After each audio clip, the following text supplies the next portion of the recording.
There we go. Good evening, ladies and gentlemen, and welcome to the night live stream. Just give me a second here.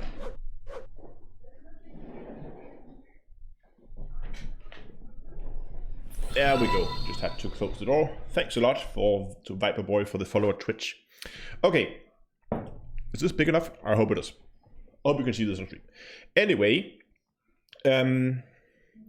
so plan for today is we're gonna continue the work on the shield testing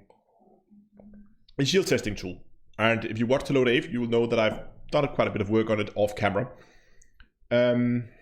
Yes, exactly. Coding PowerShell with Down To Earth Astronomy. I just wanted to give you guys, both of you who maybe didn't see the previous stream where I started working on this, and also just to give those who did watch it a little update on where we are. So, the plan is to build a piece of software that can go in and take all possible combinations of shield generators and shield boosters and test out how well they perform in different situations, at least on paper. So the thing we worked on last time was this loadout list. And when you call the get loadout list function, all it really does is it generates all the possible combination of shield boosters you can do for a number of shield boosters and a number of different shield booster variants. So that's pretty much all it does. It's a recursive function. You can see that it calls itself somewhere, I think. No, yeah, no, it's not. It doesn't. It just one up. It's one up. That's a recursive function. Yeah, one up calls itself. So there's some recursive functions in here. But last time we had a bit of a speed issue with this. And if you recall, we were doing this in custom PS objects, which is a really nice data structure because it can store pretty much anything. But it is also very slow. So what I have done here off camera is I've switched this over. If you recall, last time we had something where we would like do like deep copies of it, and it was just horribly, it was slow, and it took forever, and it was not going to scale very well. So I switched everything over to hash tables instead, because hash tables are a lot more quick, and we really only need a key value pair. So we have enough in just having access to the hash tables. That should be more than enough. So I just want to quickly show you like a small speed test here, right? So if you can recall last time we used, I think it was this one we used for a test with 8 shield boosters and 12 variants of shield boosters.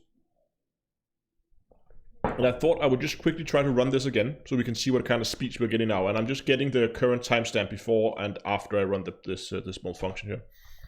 Wait, something's not working here. Get module list. Get module list. Haha. Get module list. There we go. Let's run that again. I think this one last time took, was it 5 minutes or something like that to generate? And we can see now it just generated it in 5 seconds. So we have, so we sped it up by a factor of 60 approximately.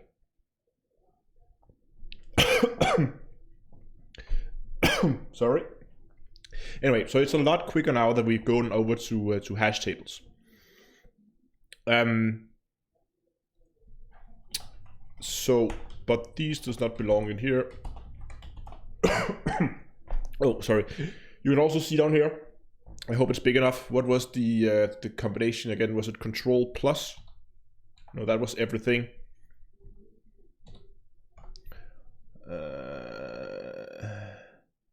Appearance.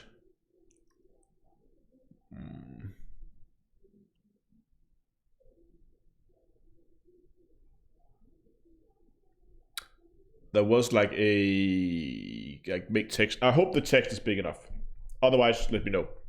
But what you can see down here is that in those 5 seconds, it generated 75,500 different loadouts with the stats that we gave it here.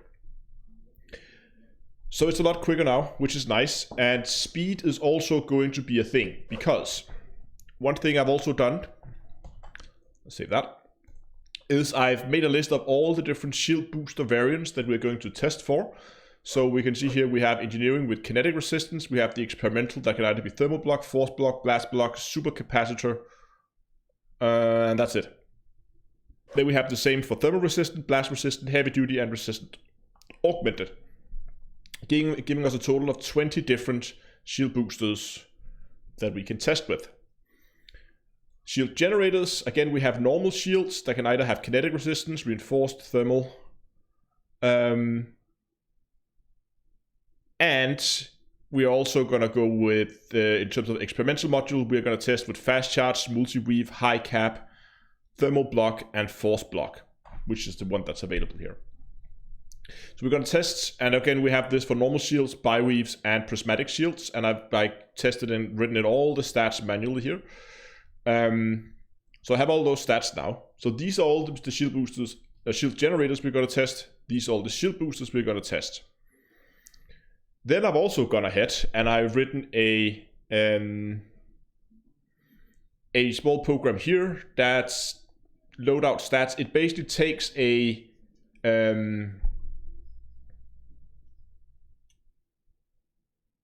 shield generator variant list, shield generator variant. Oh yeah, so it takes a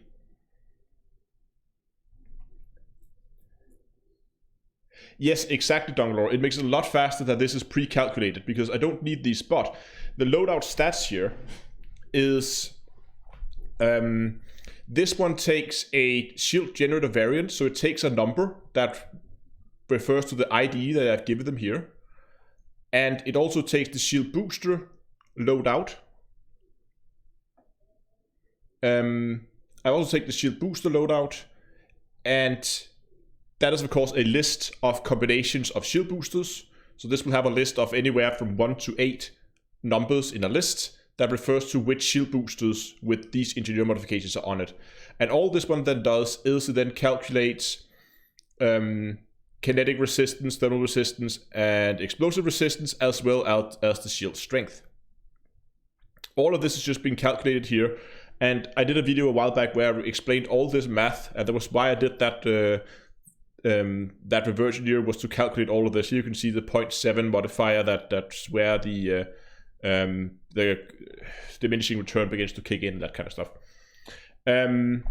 So this one will then just calculate the basic stats, and it will return the loadout stat, and loadout stat is a PS object, and yes, it's okay using PS objects here,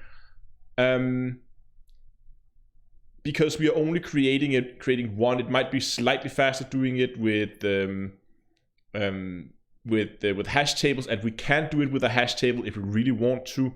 And we'll see how fast things are going once we get further on into the programming, because this is a place where we might be able to switch it over to using hash tables as well, just to make it faster. But it's so much more convenient and so much easier to read for other people, having it as a custom PS object where we can just refer to the hit points, the shield regeneration rate, explosive resistance, kinetic resistance, and thermal resistance. I mean, there should be no one here. If I say, so I take the loadout stats.hit points, then everybody knows, okay, we're getting the hit points of this loadout. Or if I go loadout stats.kinetic resistance, then everybody should be able to think to themselves, say, okay, it's probably the kinetic resistance, right?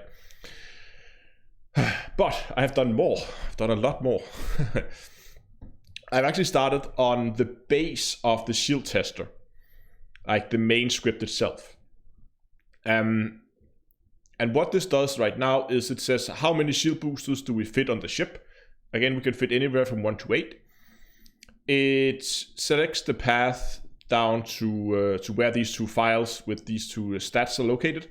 And I've written that in as a header here at the top, because in case I want to change these files out, let's say I want to test with a fewer number of shield generators, I can just make a copy of the file, delete the ones I don't want to test for, and then run for that without having to alter the list. Then we load the modules that we just looked at. We load the load list, the load stats, and the what up function. All those are loaded. Then we load the CSV files, which are these files over here with the stats in. These are then loaded into global arrays. So we have access to them everywhere, which is nice. You don't have to pass those around. Now we just have access to them everywhere. And then we just quickly begin to build the. We can see here we call the get loadout list, which was the function we looked at before, that then generate all the different shield booster loadouts, and then we loop over all the shield generators. And then my idea was for each shield generator, I wanted to test out all the different loadouts in the loadout list for each shield generator. And right now I'm just doing it in a for loop, but the plan is later on to make like a parallelization of it, so it's running in parallel rather than individual, like in sequence in a loop. I'm just going to break this into some parallel thing after, but once we have everything working inside the loop, then we can begin to work on making this run in parallel, so we can progress or process many shields at the same time. Is this offline cheats? No, there's no cheats here. It's basically just refitting ships. We're just calculating the ship's stats. This is not cheats, it's not hacked. This doesn't interface directly with Elite at all. It just means instead of me having to sit and test a few million different shield loadouts, I'm just writing a program that does it for me. This is just theory crafting, brute force theory crafting on a large scale. So again, it's not like a software that's going to do anything in the game. It's just something that's going to help me test shields a lot quicker, rather than actually have to sit and fit everything on Coriolis.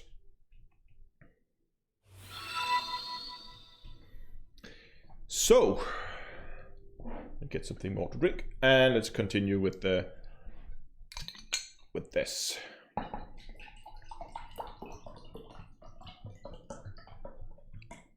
Why in God's name are you using PowerShell? Well, see, there's a lot of other languages that could be a lot more useful in these situations probably.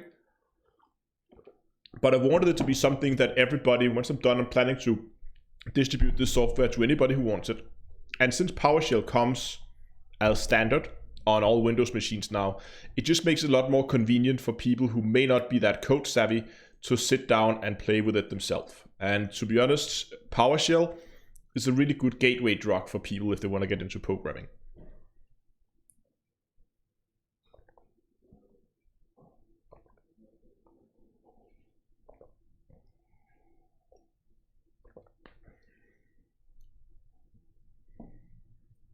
Yeah, you're absolutely right, Dave, that I am working on all possible, but at the end, it's very likely that there's only going to be a really low number of shield boosters that are really efficient.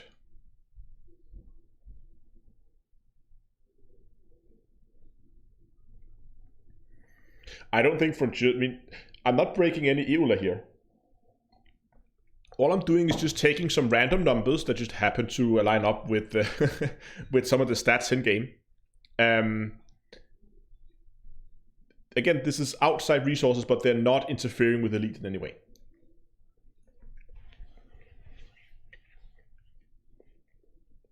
Okay, let's get going. That's enough talking. Let's write some code. Okay, so when we have a shield booster variant,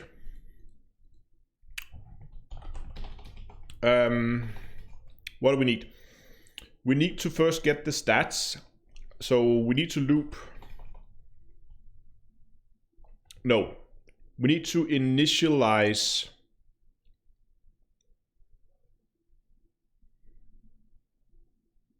No, we actually need to do this here.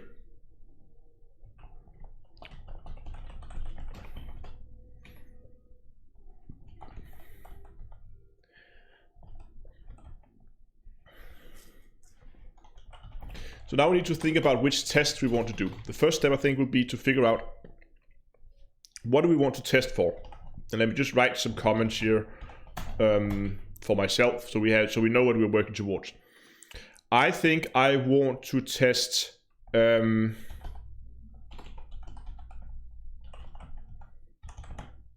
highest average hit points, and this is where I need your guys' feedback. What do we want to test for? Highest average hit points with both across kinetic, thermal, and explosive. Highest average hit points with only kinetic and thermal. So where we only look on kinetic and thermal resistance. Because to be honest, it's not that rare. It's not that often you see explosive damage. It's quite rare, to be honest, at least on PvE ships when you're fighting NPCs. So I think it could be fun just to see what would go if we only went for kinetic or thermal. What is the highest average hit point we can get here?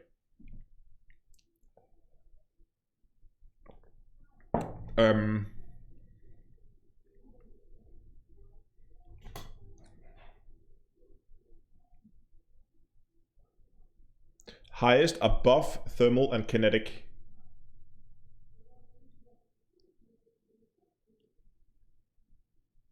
Yeah, optimization of resistance with maximum amount of capable hit points. That is these two here. This is two different scenarios. Both where we look at where we actually look at explosive resistance, and there we ignore explosive resistance.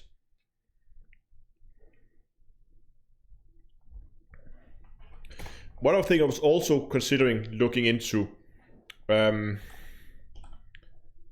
was highest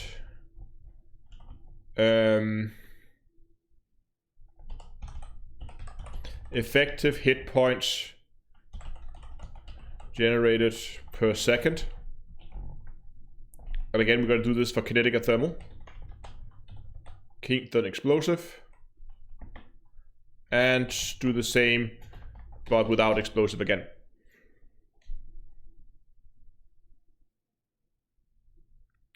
Yeah, exactly, Dunklord. This one is the balanced overall. This one is what I would call the PvE optimized one.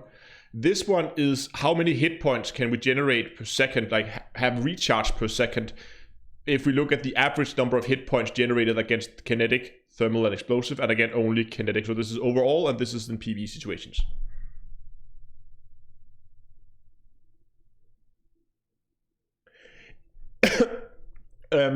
Rebel, that's both. This is, of course, what we've done here is, of course, the normal regen. The broken regen is proportional. The broken regen is just 4 times as fast as the unbroken regen. So it would be the same test because we would just have to multiply it by 4, and then we would have the numbers. So because it's a static factor, it would be the same. But again, it's a good idea, and that's why I also included with the regen here.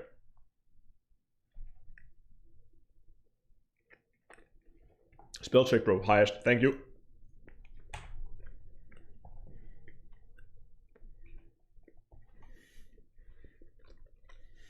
Aha. Thank you. There we go. But you're absolutely right, because I was actually, as part of this, I've also been looking into how recharge is working. I just finished the analysis of it yesterday, and it turns out that it seems that the broken regen rate is just 4 times the normal regen rate. So, and since the broken regen rate, depending on how quickly your shields recharge, is also dependent on how many hit points you have. I'm gonna make a video about it, and it's gonna come out in a few days. But basically, broken regen and normal regen are just a factor multiplied on each other, so they're pretty much the exact same thing.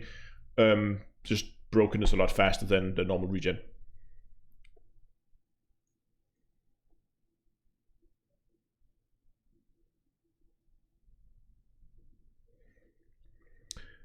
I think those are the 4 tests I want to do initially.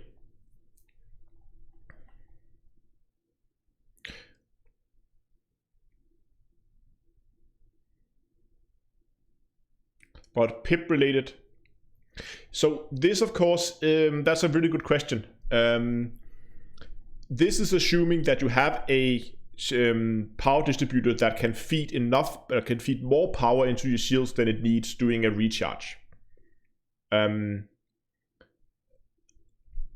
that's about it. We're just assuming that you have enough power. We're not going to begin to look into we're not going to begin to look into power distributors as well. It would be way too complicated if we have to look at that as well.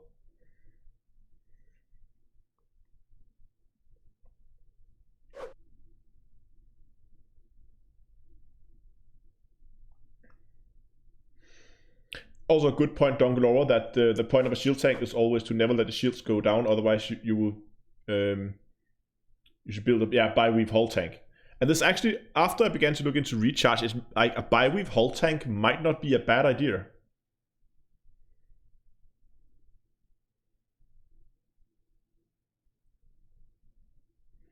It might be better to do one of them as an example, then take suggestions as to what else to do.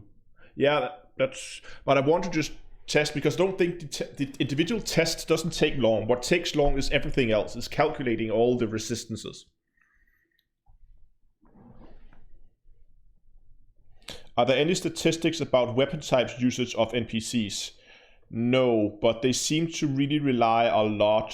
I mean, they seem to use a pretty much all of them, to be honest, but it's not that often I see missiles. And I also think that Frontier has recently changed the NPCs up so they will not fire their missiles that often on ships that still have their shields up. They will keep their missiles, they will save the missile ammo until shields go down. And when the shields go down, they will hammer your armor with missiles. So they made the NPCs a little smarter, I think. So that means that, well, we can pretty much ignore explosive resistance. Your explosive resistance is always going to be good, no doubt about that. But we don't really have to worry too much about explosive resistance. This is off topic. What would be a good shield build against frag incendiary ammo? Since frags each everything. Well, incendiary is thermal damage, so stack some thermal.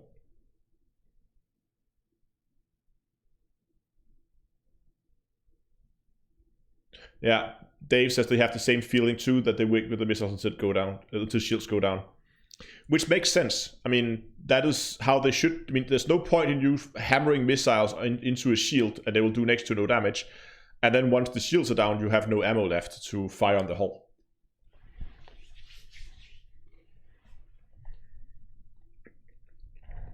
Okay.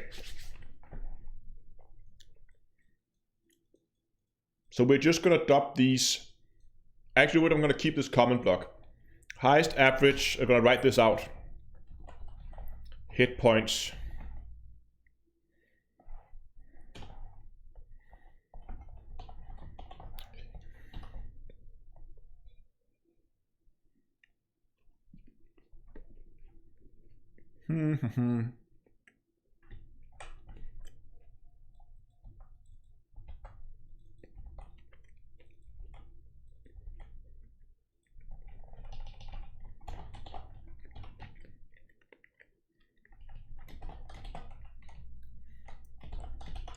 There we go. And we're going to call this one for test 1. Test 2. Test 3. Very imaginative naming scheme here. Wow. There we go. And I guess since these are all highest of something, we can just initialize them with...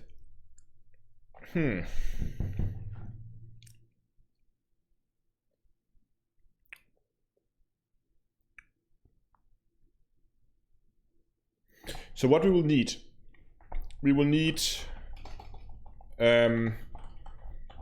test 1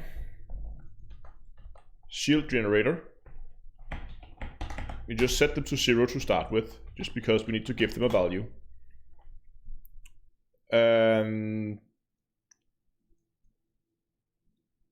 Test 1 shield booster loadout.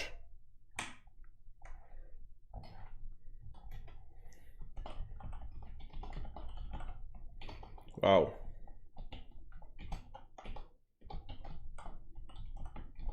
Test 1 results. We also says that, oh, you know what we're gonna do? We're gonna go, ooh, should we make this into a, no, it wouldn't make sense. We could make it into an array, but that's gonna make, no, it's gonna be too slow. I was considering making this into an object, but this is just gonna be slow having to constantly sit and update an object rather than just updating like integer variables. This is gonna be a lot faster. test one. Test one description. Just so we have it as a so we have it down here as an actual text that we can then use later on when we do the result printing and stuff like that. And this is not pretty, I know, but it's just going to work. It's fast, it's quick and dirty.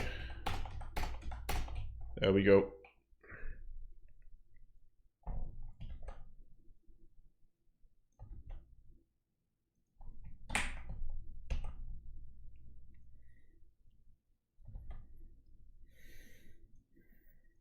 And then we don't need that comment block up there because people can just read the text, the description here. Okay, so that's pretty much our initialization done. Now we have like these we can test against, and they're yellow because you can see here never used, but declared but never used. Okay, so next up we should have a shield booster variant list. There we go. So here we're gonna go for each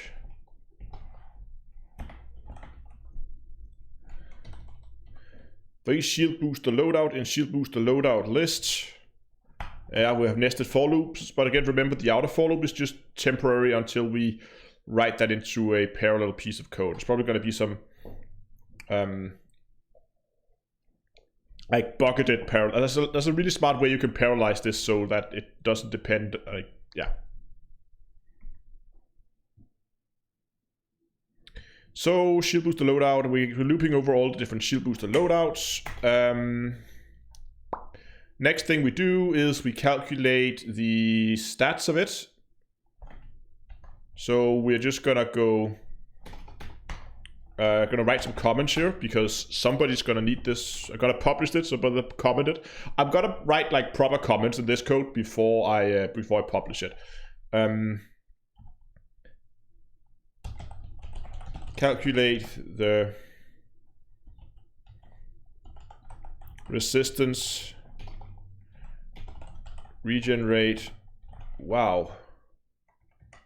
Regenerate and hit points of the current loadout. Let's call it loadout stats. Okay, what was the get loadout stats? What do we call it here? We had a shield generator variant. So we're gonna take the shield generator ID, which we have here.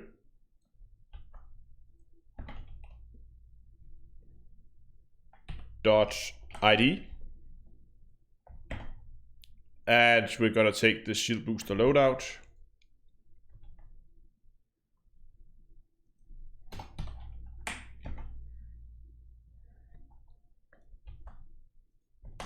Like so. I've absolutely right down lower like comment, proper commentants, and considered coding style. And consistent coding style is always a big plus. Line 56. What's wrong with lines 56?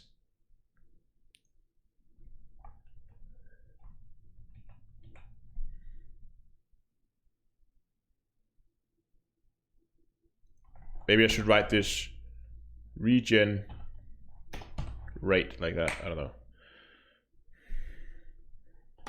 Oops. Oh yeah, spelling. To hell with spelling. So what was it we got here? Was it resistance that I spelled wrong? Is that better? Looks the same, I think. I don't know. Ah.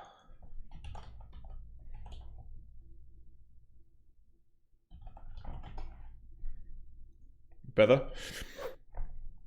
Okay, so now we have the stats, and we just remind ourselves that the stats Here we got hit points, regenerate, explosion resistance, kinetic thermal resistance. Okay. So now that we have the stats for this loadout, we can begin running these tests. So here I'm just gonna write test 1. Should we make this a little prettier? So it's like easier to read. Okay, there can now be no doubt about that test 1 begin.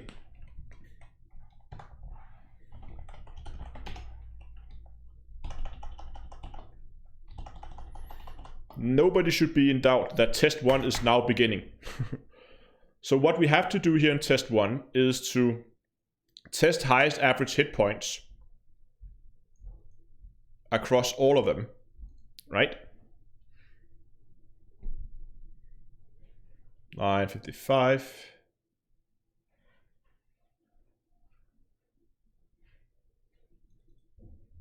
Did I misspell that?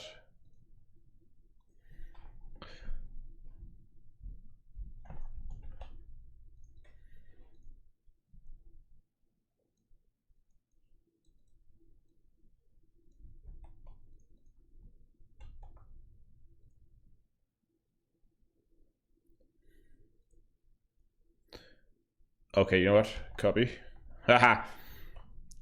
We'll just do a global replace on this because it seems like it's a copy paste mistake that has been everywhere. So we're gonna replace that with variant with a capital V. It found 3 of them. 1, 2, 3. I want this with a capital V. And we want to remove that space, and we're going to replace all. Save that. Just check if there's anything in the other functions here. Yeah, we have some of them in here.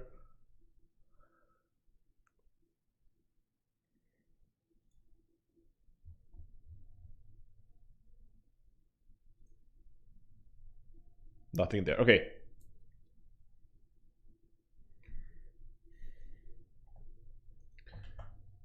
That is now corrected. Fair enough. Okay, so for test 1,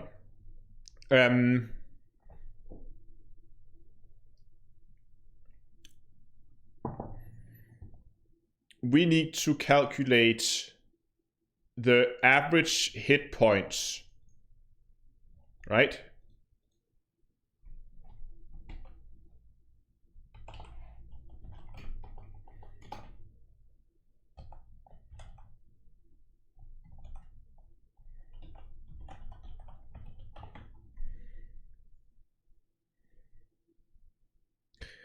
So the average hit points, what is that going to be? That is going to be, wow,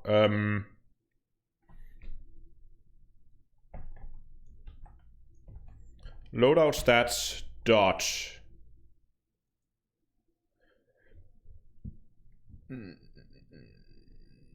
hit points. That is the raw hit points of the build.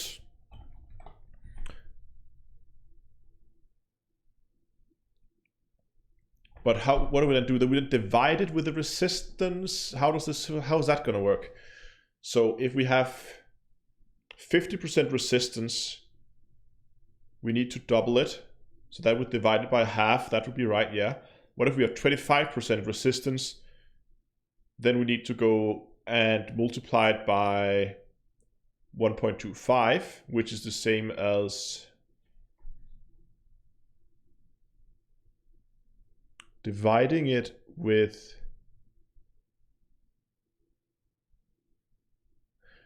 hold on, do we need to divide with 1 minus the resistance maybe? I think that's it.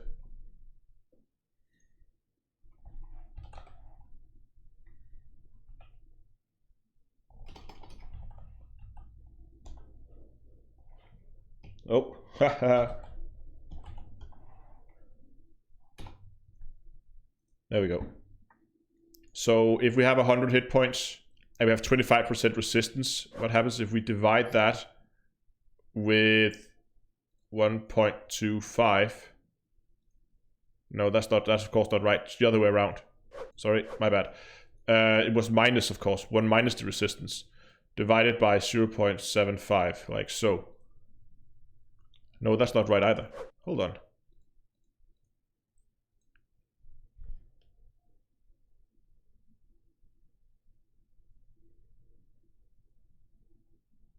Yeah, Dave said, hey, wait, I missed it. Where does the test one cost? Oh, we need to go hit points plus... Yes, of course. So we need to go 100 times 1.25. So 1 plus the resistance. No, stop that. Stop, CC everything. Can we go like, okay, there we go, clear. 100 plus 1.25 is right. Yes. No. Ugh, come on. 100 times 1.25 is what I'm trying to do. Yes, good. And we're also going to try 100 times, let's say we have 75% or 60% resistance.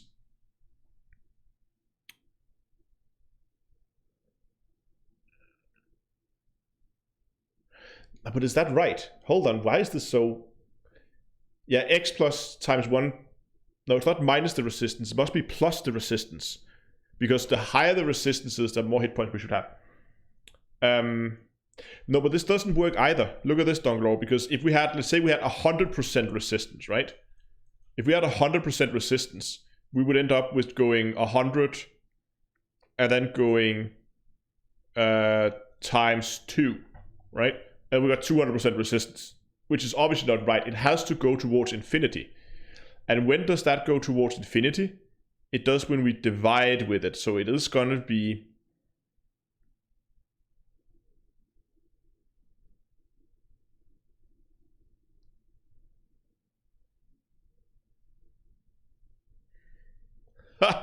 Why is this so difficult? Wow, is this too late for this kind of stuff?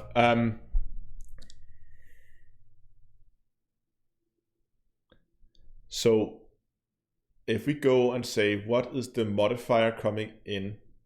Damage modifier.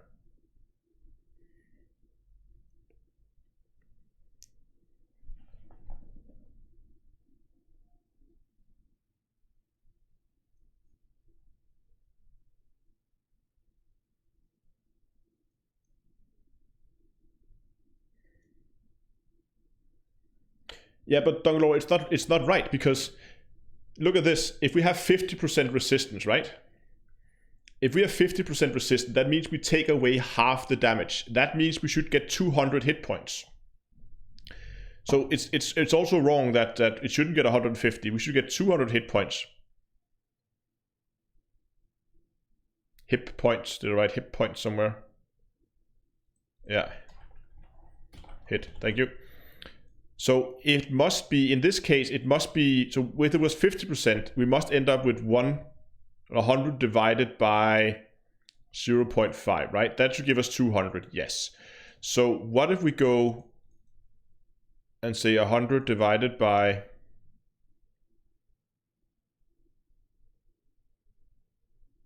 Yeah.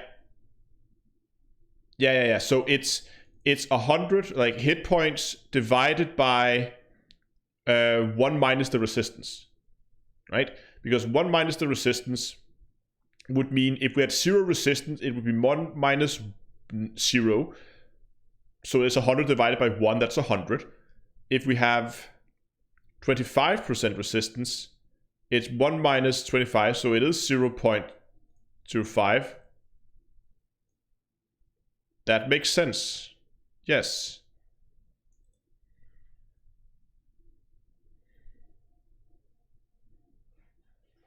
Yeah, it makes sense.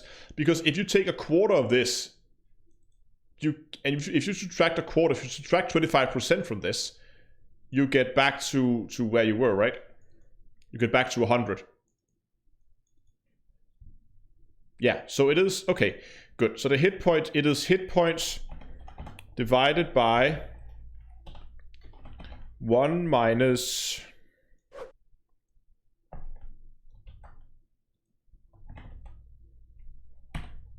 And then, what do we call it? Explosive resistance.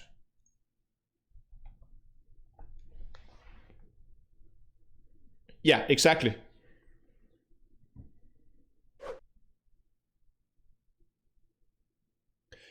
Maybe we could do something similar with weapons. I mean, now that we have the software, it should be fairly straightforward to test it with weapons as well. I mean, porting this over to work with weapons shouldn't be too much of an issue either, I think. So this function here, this here,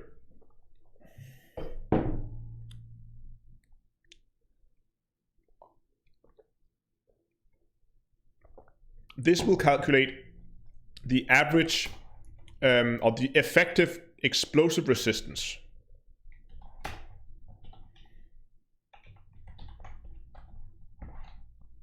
Then we're just going to go plus,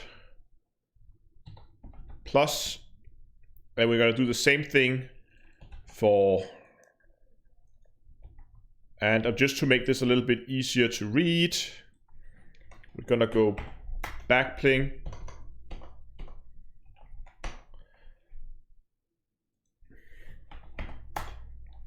Backpling. In case you don't know, backpling means we can continue the line on the next one. This just makes it a hell of a lot easier for people to read it, rather than having one of those extremely long lines. Okay, so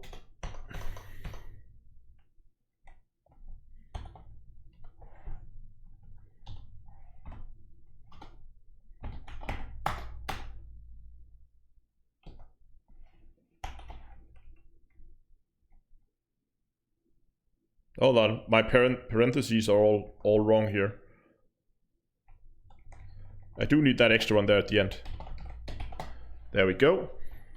So that one just sums up all the 3 different types, and then we're just going to divide that by 3.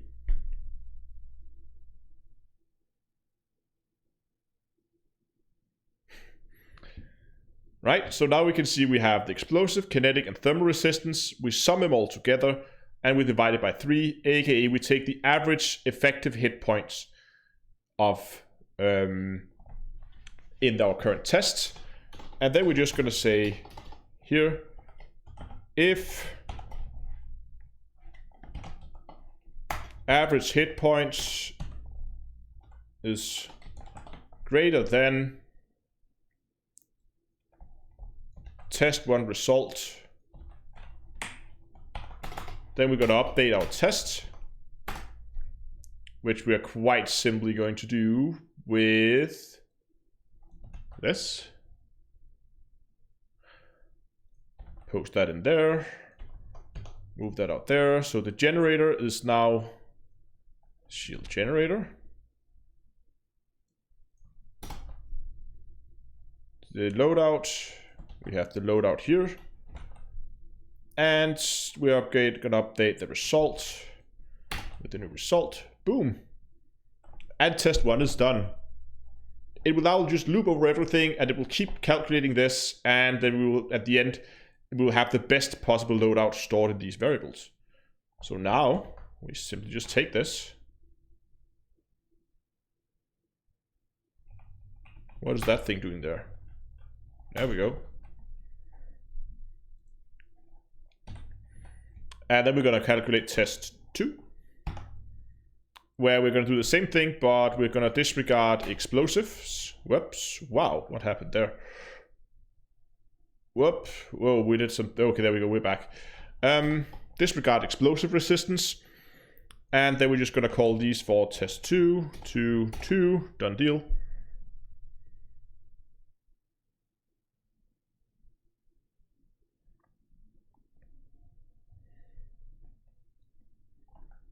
Next.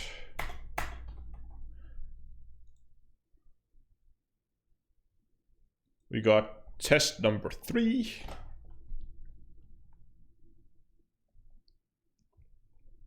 And how we're going to calculate, so test number 3 is highest effective hit points generated per second.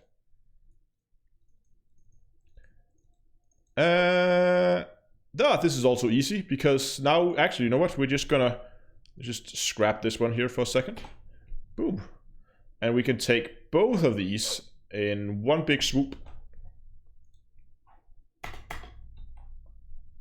And then we're going to call this one test 3. Just going to update these here real quick before I forget. This is one of those things that I would forget otherwise, and then suddenly things are overwriting and I don't understand. We go.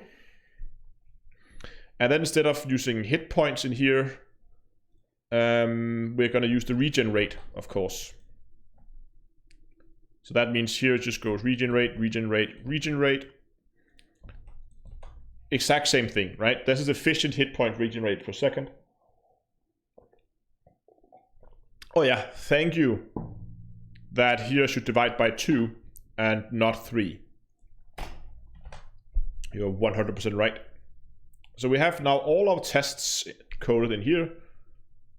Yeah, Donglora got it as well. Thank you guys.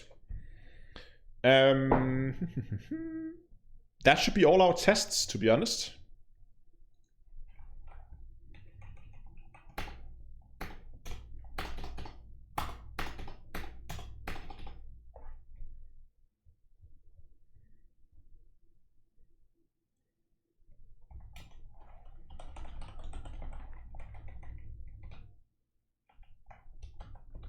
Okay, I just want to do a speed test here, just to see where we are at. So we're gonna test it with 4 shield boosters. That's a really low number, but I wanted to keep it a low number because, you know, testing. So let's see if this will run. Oh no, it wouldn't. Stop. Okay, what's going wrong here? The term if there's like a place where it got one of those. And there it also is. There we go. Let's go again.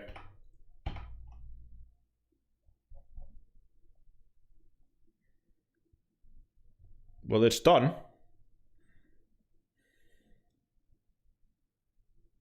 But it's dumping something to...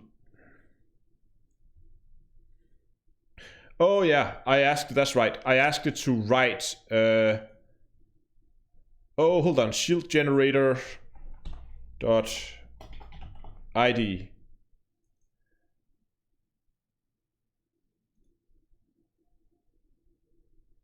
I should remember that. I should put dot ID everywhere I refer to the shield generator.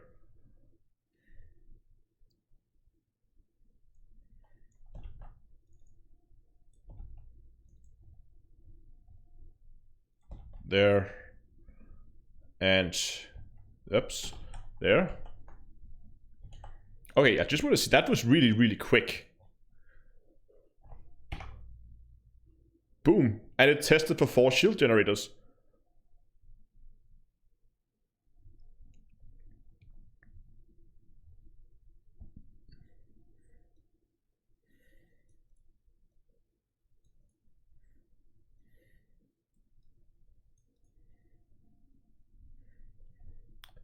So actually, I want one more tier to my output line here.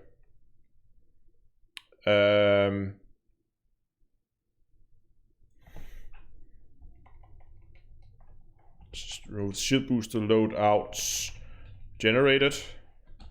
Move that there, and then we also gonna write shield loadouts to be. Wow, try that again. To be tested.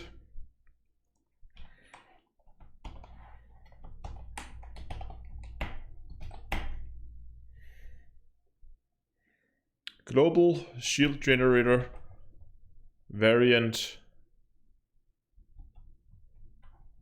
dot count.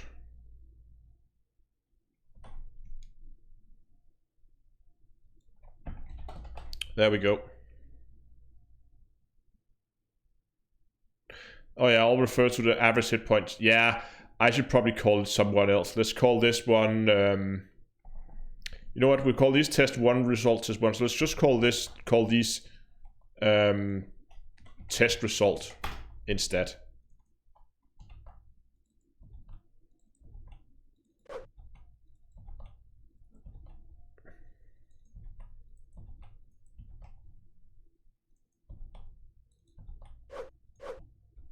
There we go.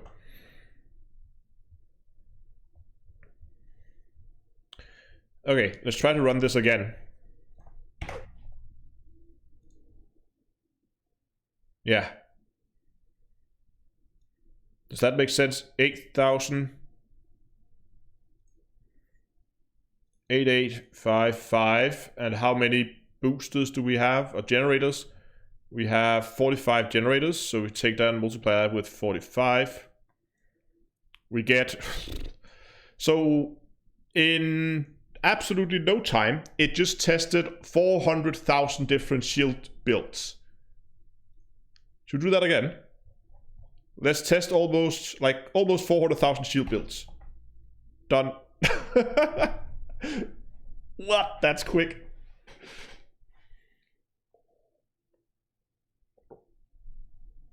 Should we amp that up a bit?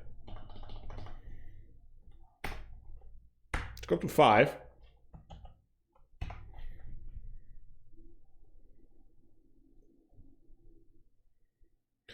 Now we are up at 1.9 million different builds. It claims. That seems too fast. Something is not right. This can't be right.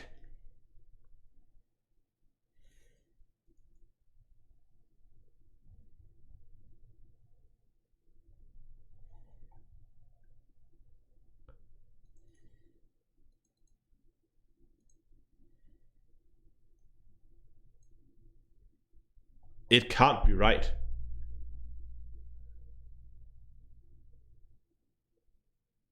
This seems off though.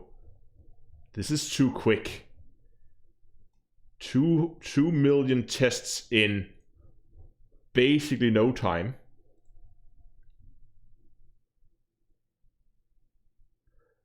Okay, let's just do a sanity check here.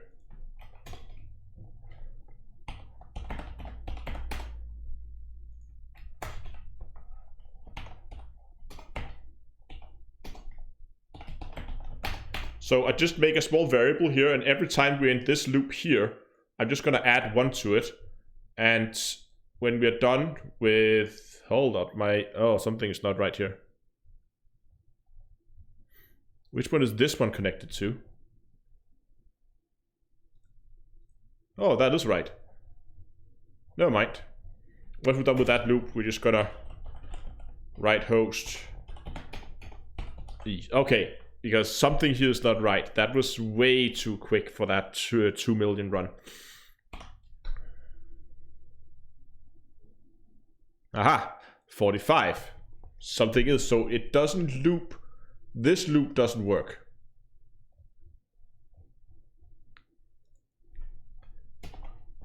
Aha.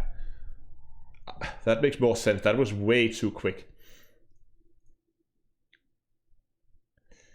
Because there's a hash table. We need to go ups. We need to go dot keys.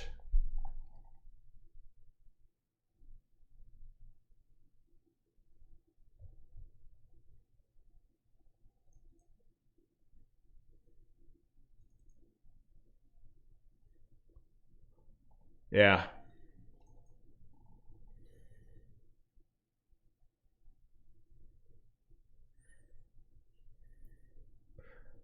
And what does this shield booster loadout? Also the load stats needs.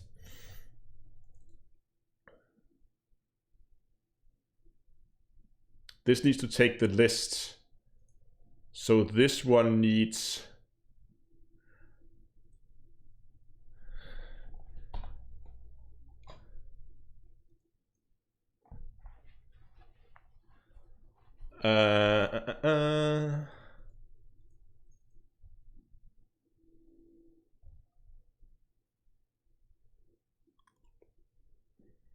Yeah, okay, so we're looping over the keys, and then we're gonna take the.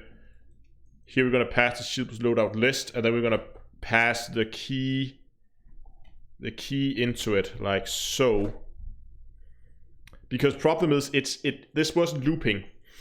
So now we're just looping, because it can't loop over a hash table. So that's one of the problems with hash tables. So now we're just looping over the keys, and then we're taking that key and passing that into the original list, basically making a hash table lookup, which luckily is really, really quick. I don't think we use this in any other locations, do we? Yeah, so this is okay now because we actually do store the key here. Okay. Let's try this again. Yeah, there we go. Now it's a lot slower.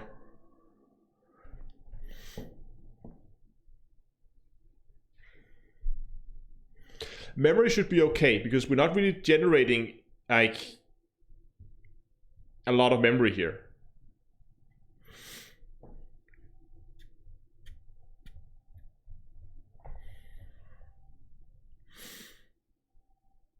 Then we're back to the 400,000, and this is taking, as you can see, a lot longer.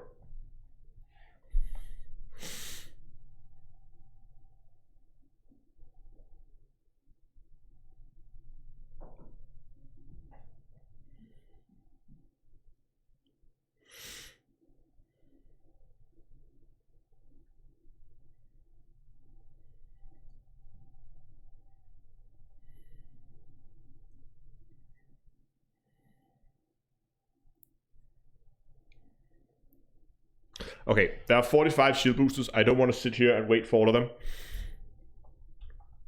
them. So what we're gonna do is, for testing purposes,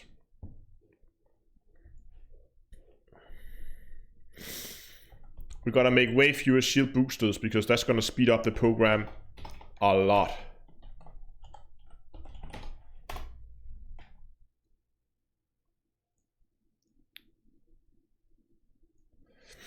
So on the short list, we're going to take and remove all the blast resistant ones, for instance.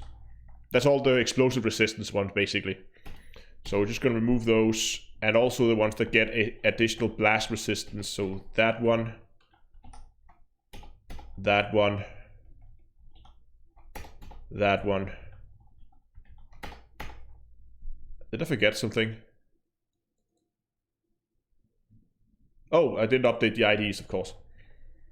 3, 4, 5, 6, 7, 8, 9, 10, 11, 12. Okay. This list should be a lot quicker to work with because it's going to generate a lot fewer, not a lot fewer builds because we have fewer shield boosters to work with.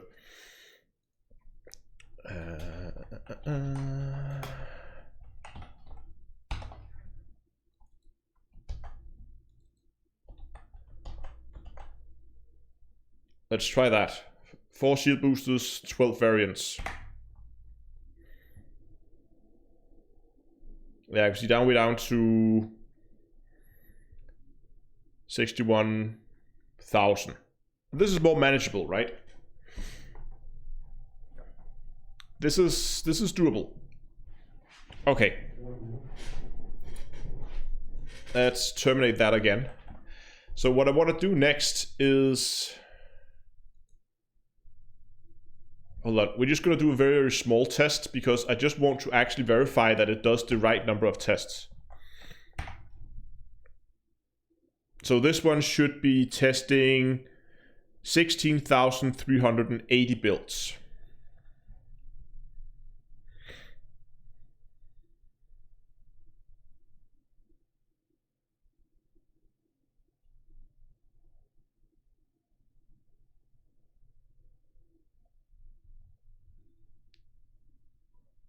$16,380. Perfect. So it's now at least looping right. Good. So now we can get rid of this. The next thing I want to do is to write a block down here.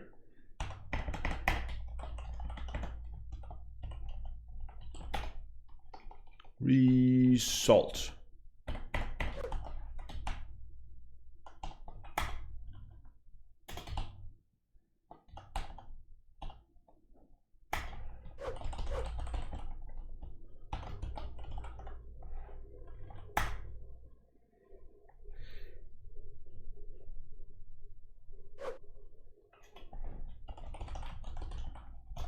So we're going to write an empty line. We're going to write the test1 description.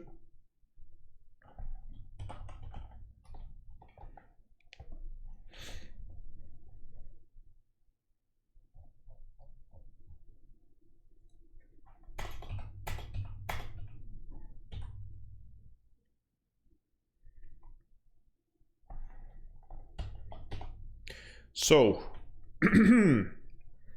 what are we going to do? We're going to need the information on what shield generator we have. So we're going to have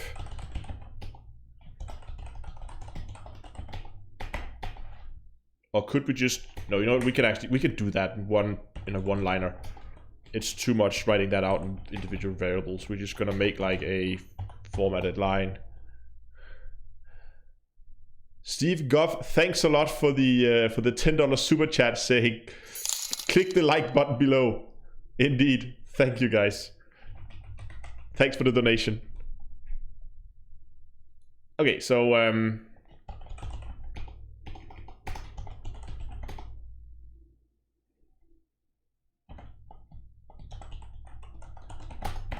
so the shield generator we're gonna be using.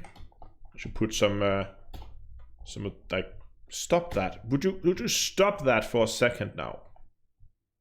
Stupid thing. There we go. Pizza and Red Bull is always. Okay, so we want to write out. We always written this description, shield generator, and what do we want? We want the and like that and like that.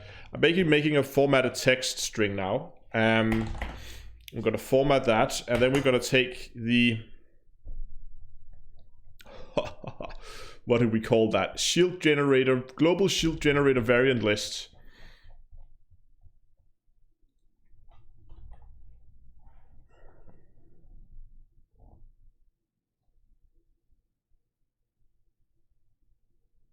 No. Okay, we have to write this up because this is gonna be this is annoying.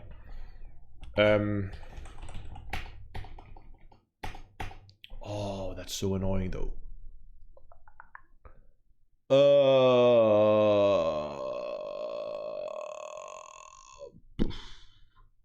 Okay, we have to do it.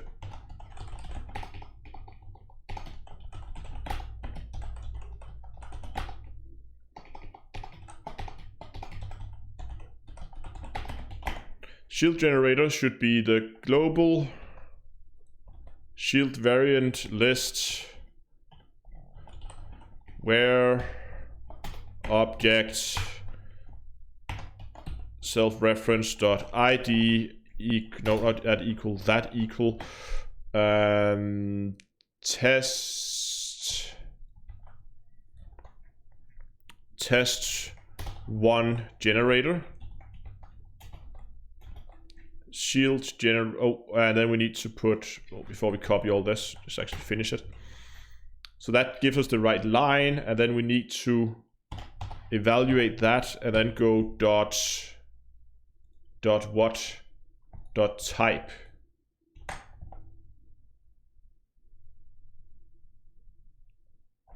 No, Michael, it's not something we're going to implement into the game. It's a completely standalone tool that has absolutely no way of interfacing with Elite. It's just a testing software that tests shield builds and compare them. This will make sense in a bit. Like, give me 10 minutes and this will make a lot more sense. So this will be shield generator engineering. Is that what I called it here? Yes, engineering.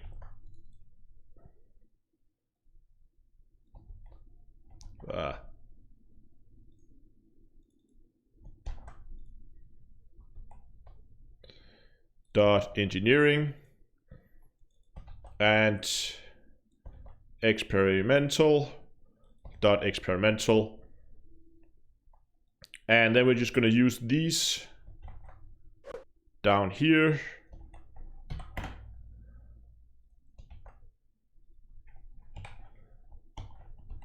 There.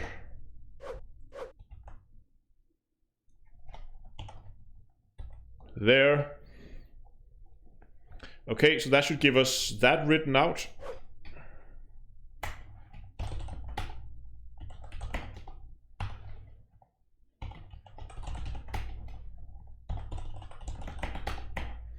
Then we need to run. We need to write all the shield boosters out. How do we do that? Where would I get that shield booster loadout from? That was all the...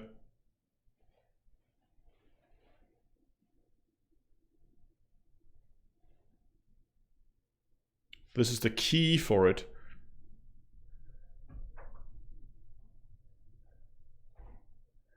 Yes.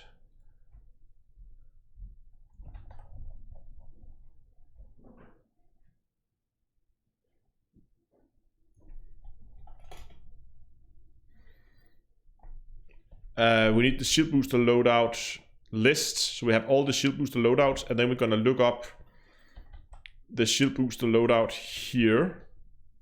I'm gonna do that for test 1.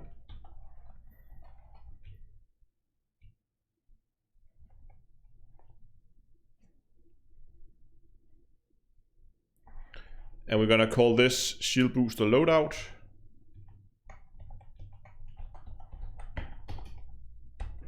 Why did I only get a T? So the shield booster loadout, and then we're gonna go, you know, if that's what, let's do this. Just do it like that then. So for each shield booster and shield booster loadout lists, and then with the current key that we have for our current tests, yada yada, this should not be curly brackets, this should be normal brackets, and then we should have curly brackets. And then in here, we're gonna go. We're gonna go and we're gonna look up in the variant lists. We're gonna look up the ID. So we're gonna go shield booster engineering. Whoops! Wow, hold on, that's not right.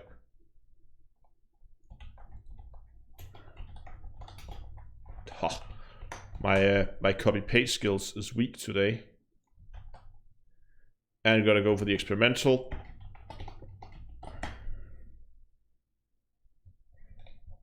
And again, we need to get the global array, which we have here, shield booster variant list.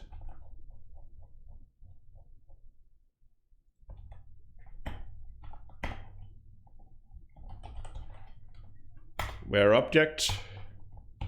Again, self-reference it. Dot.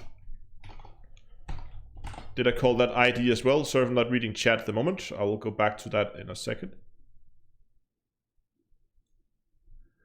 Yeah, yes, call that ID as well. Nice, thank you.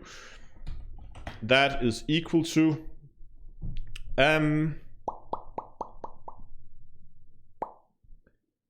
I guess that's going to be equal to shield booster loadout. Test 1 shield booster loadout. And once again, we are going to evaluate that, and then we're going to go dot engineering.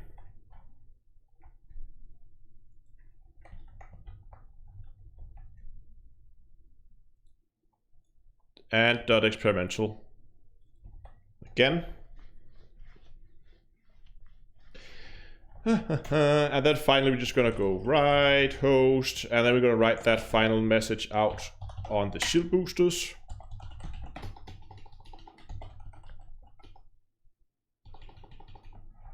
You know what? I'm actually gonna make a line here that's just writes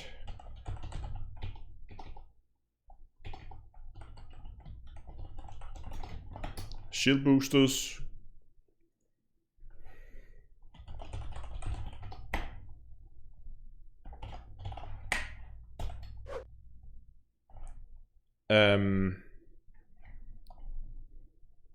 hold on, did I format this? I formatted this string wrong. Haha, I forgot something.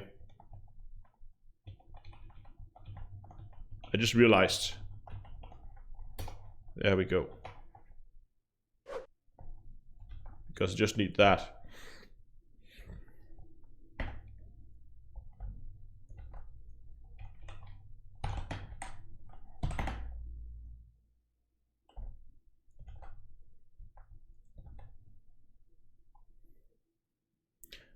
That should actually do it.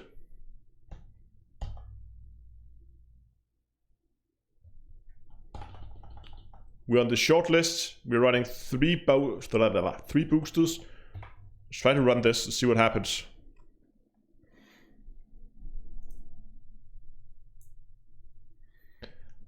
People asking over Twitch how I only have 7 viewers. I think it's because most people are watching over on YouTube. The majority of people is watching there.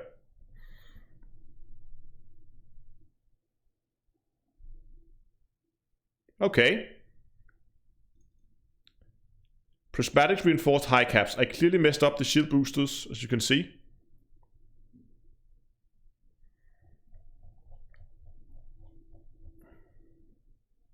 But it's positive that it comes out with this, because that's a lot of hit points.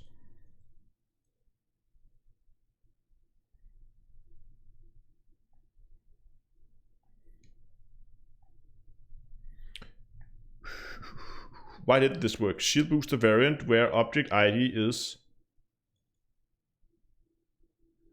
Okay, so these evaluated to nothing.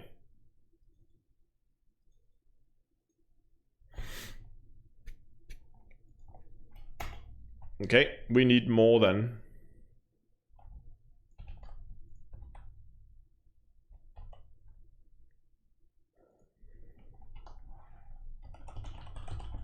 Wow. Just try to write that out. Jimmy, this is PowerShell.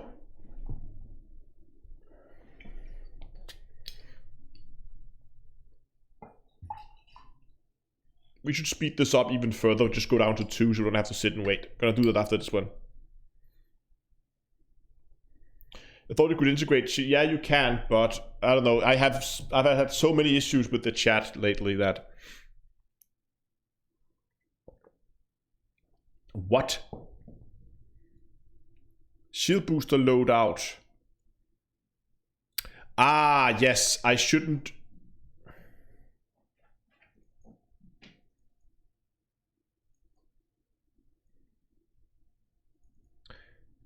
Yes, that is right. I've done goofed.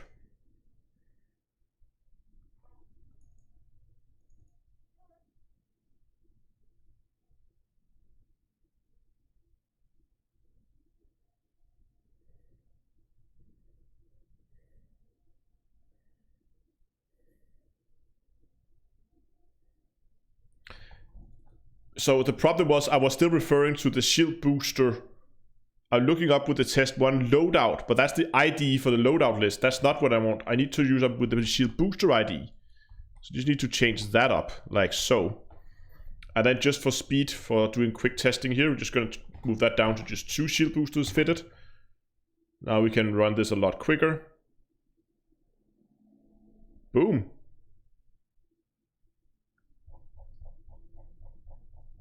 We got it.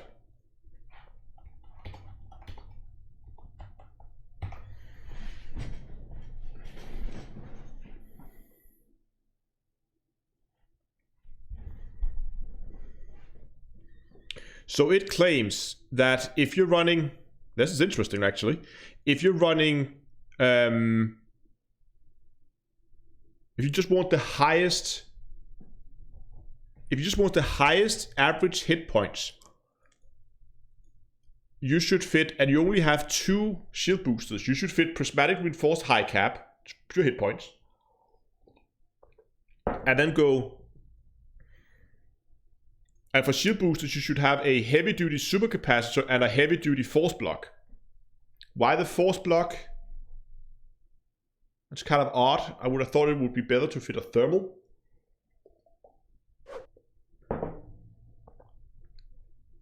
Let's verify Coriolis. You're absolutely right.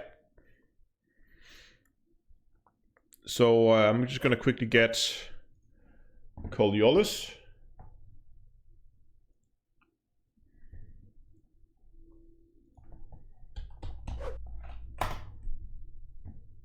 We're just going to take an Anaconda. Just because, well, that's easy to work with. Okay. Is this being captured, right? Yes, it is. Okay, so Oh yeah, prismatic shields, that's a good point. Prismatic shields. And they should be engineered with reinforced and high cap.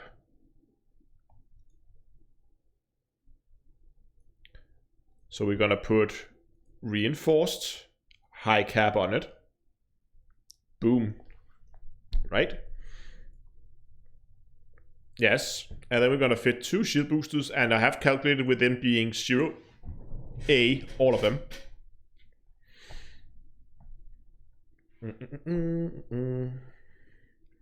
And what we will need now is a spreadsheet as well. All the spreadsheets, wow. Okay, I got 3 spreadsheets open. That's impressive. Actually, let's put that there. Let's put that there. No, that's not nice at all. Let's put that there. Okay, so what did it say? It said heavy-duty supercapacitor, heavy-duty force block.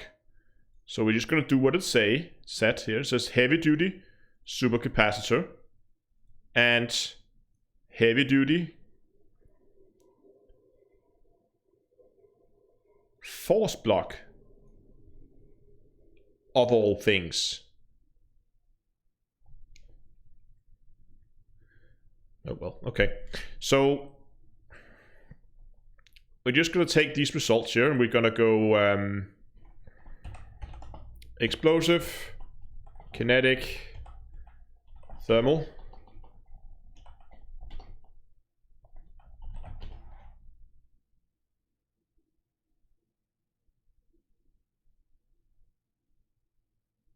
Yeah, are you sure? So this one is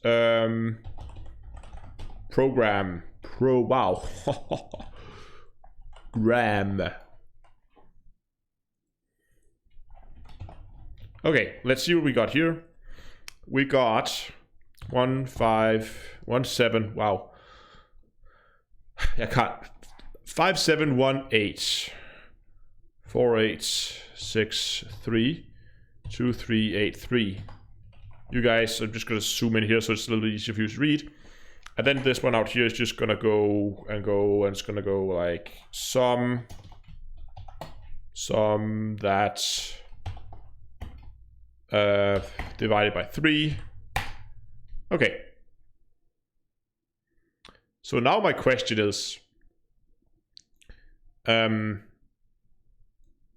what happens if we take this one, and what I would have expected was we would get a better result if we change the force block out for a thermal block. So let's try that. So now explosive is the same. Kinetic is now 4765. And this one is now 2431. Which is in fact a lower number. Will you look at that? and now just for fun, what happens if we go supercapacitor here? Because normally the meta would be go supercapacitor all the way or fit one of them with resistance augmented. We're just going to try a few builds here. So now we have 5841, 4867. How's this? This must be better. 42. Alright, 2434. Look, this one is better. So why didn't it come up with that? So why did it miss?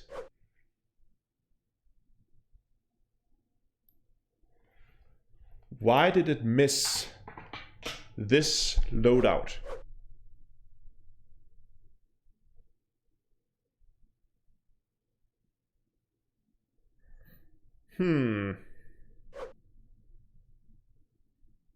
We did type the numbers right, alright? 867 2434, yeah. Okay, so clearly there's something that's not right.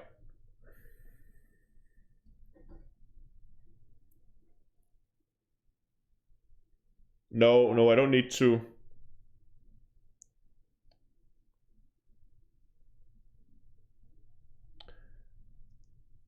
Yes, it is allowed to use the same shield booster twice.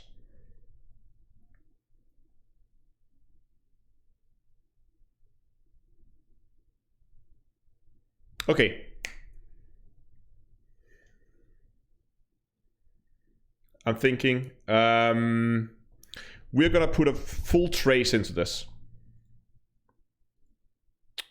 because I want to know what's happening. So first thing we're gonna do is we're gonna take these tests here, test 2 and all that stuff, and we're gonna comment that out. No, stop that.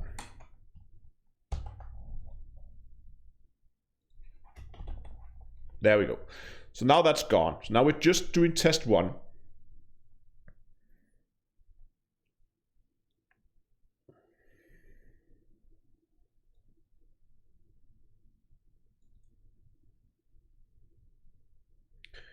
And now what I wanted to do, how many loadouts is this? 16,000 something? Oh, we only run 2, it's only 3,500.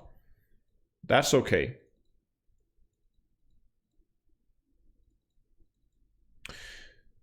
So what I wanted to do here, now that it's done,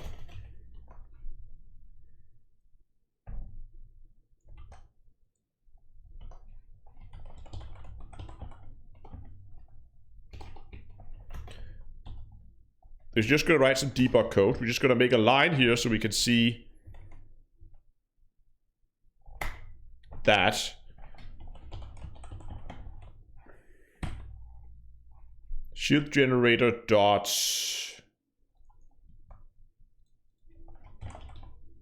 the type. We have 2 right hosts now. That's no good. No. Stop that.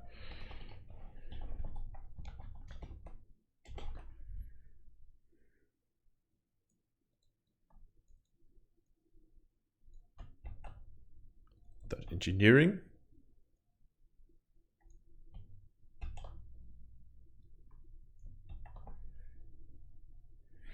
Experimental. What else do we want in terms of information?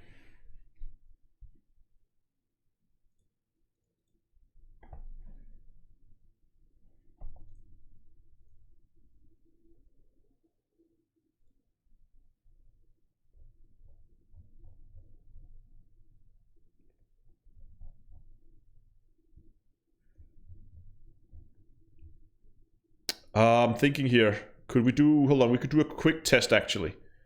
We could do a very quick test here.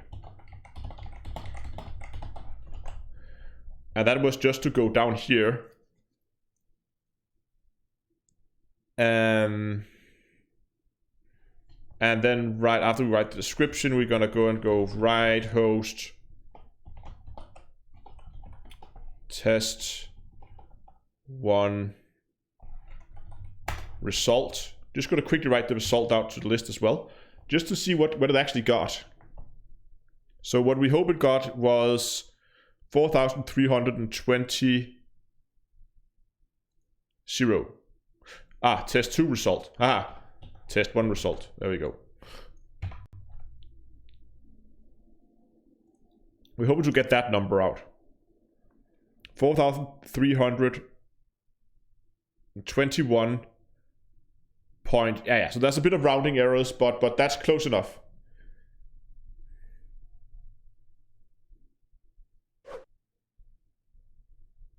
Okay, cool. Thank you, Dr. Laura.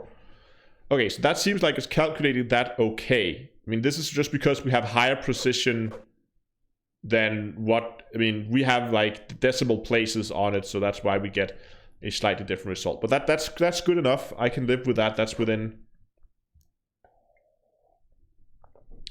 tolerances.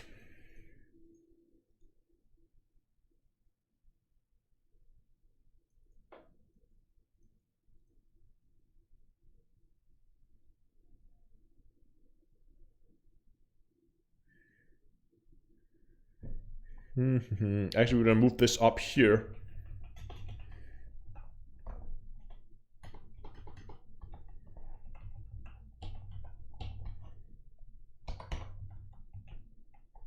What is going on here? What am I even doing?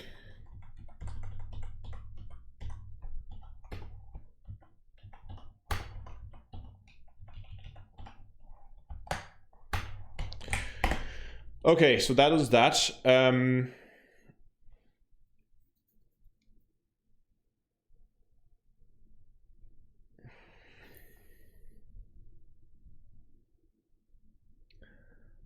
We need some information on the shields.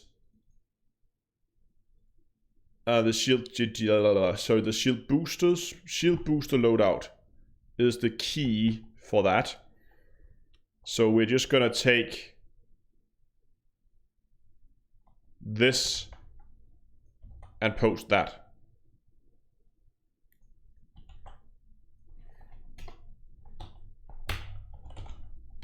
And this one is also gonna go ride host new best. Okay. Then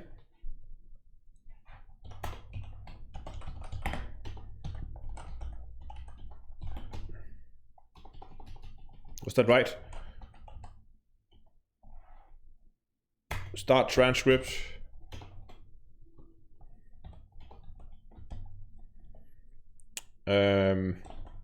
Log.log.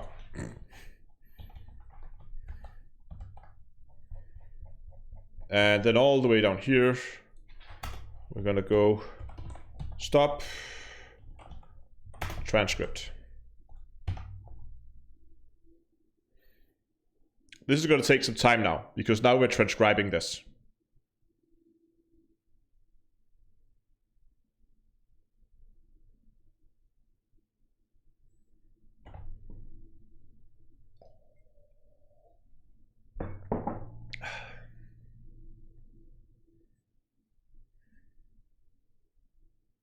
There we go. Transcribe is complete. Oh, it's in the lib folder? Okay. I don't know why I put the log in the lib folder. It can do that if you want to. So here we have the full transcribe of what just happened. So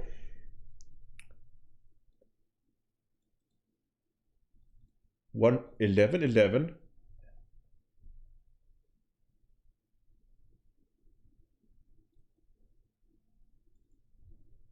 Why are these being executed twice?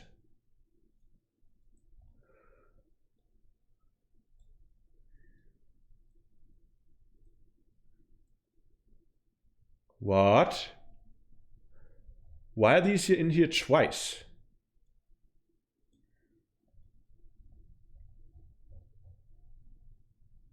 See, all of them are there twice.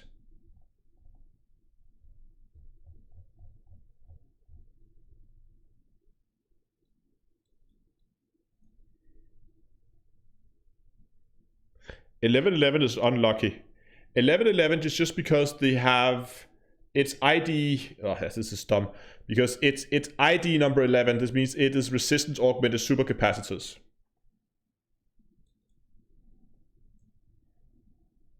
But what boggles me is why it's in here twice.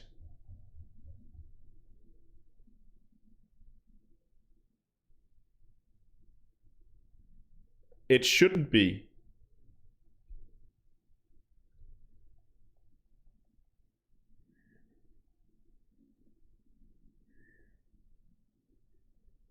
No, this is for each shield booster loadout, not per shield booster. No, that's not why.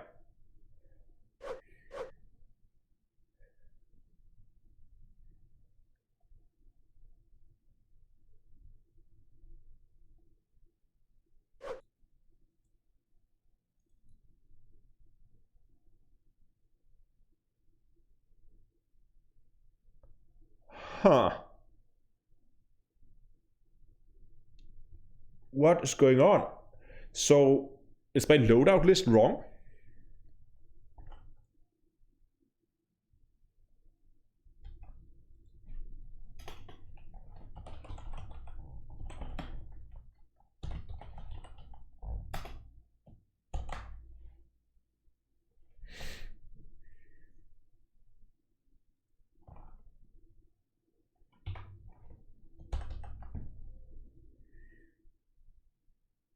Did I close? No, the log is there.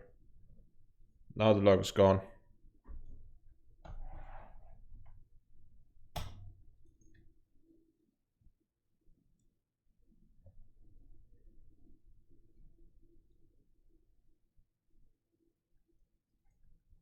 They are in there twice. Something is wrong here.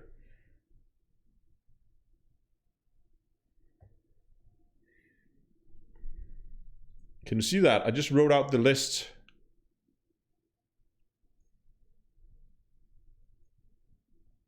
I'm just going to try something here. What happens if I ask it to write the list and write ID 0? I should take the first 5 IDs. 1, 2, 3, and 4. Run that. Terminate. Don't want to run any longer. Hold on. Did it append to the log instead?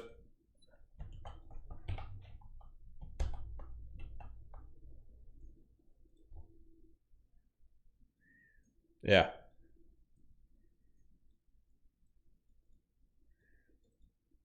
No, so that is right. What?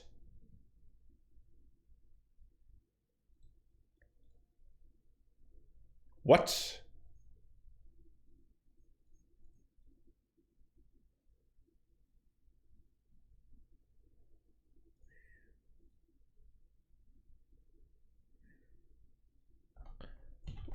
What? I don't understand.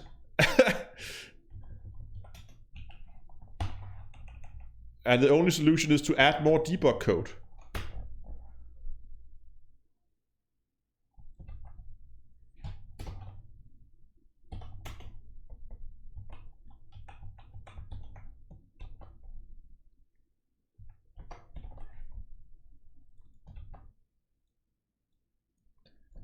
Okay, let's try this. We're just going to loop through this loadout list now and then write that out with the loadout ID and the loadout. This is basically just writing that out now. This should be okay.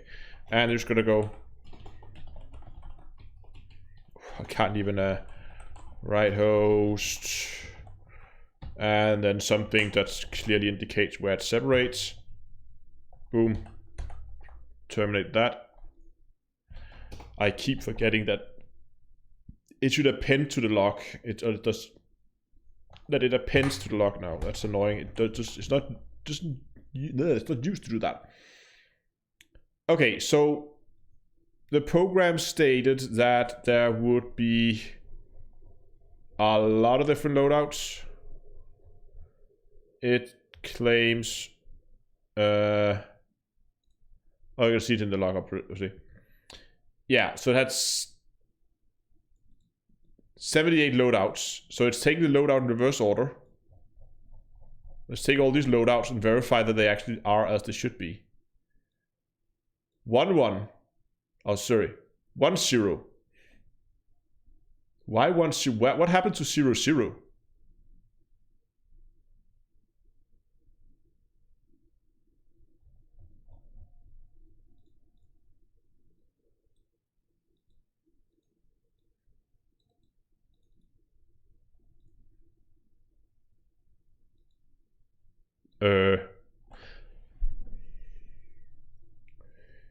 This one should count up to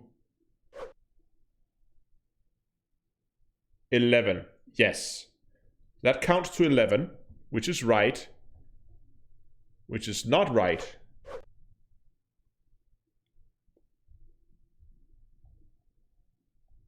Because it didn't count, it didn't take in 0. The first one is not in the. Okay, so we're missing 1.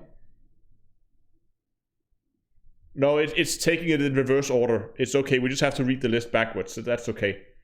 Okay, so 0, 0 is missing. But let's take it from there. And then it goes up to 1, 11.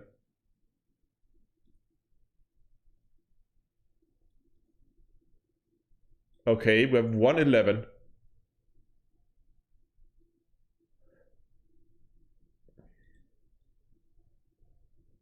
Why did it add 1, 11 there?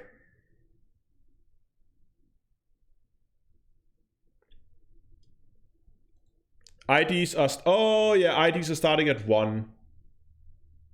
Thank you, Donglora.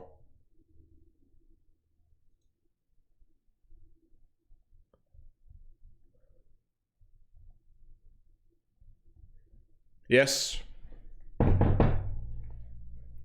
You're right. That's the problem.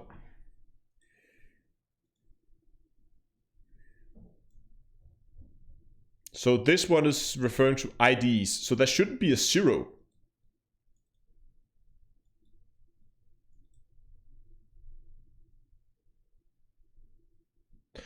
Ah.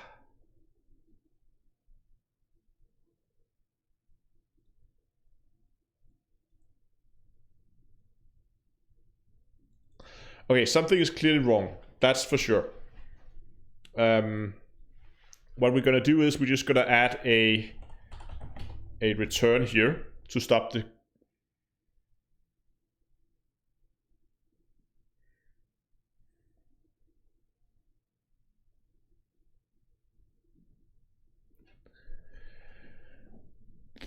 Should boost the loadout. No, we are looping over all the keys.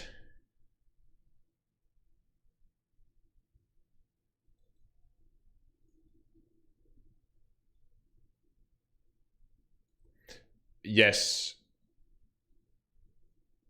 But the keys here are these numbers here. And they are okay. They go from 1 and they're just counting upwards all the way up to 78.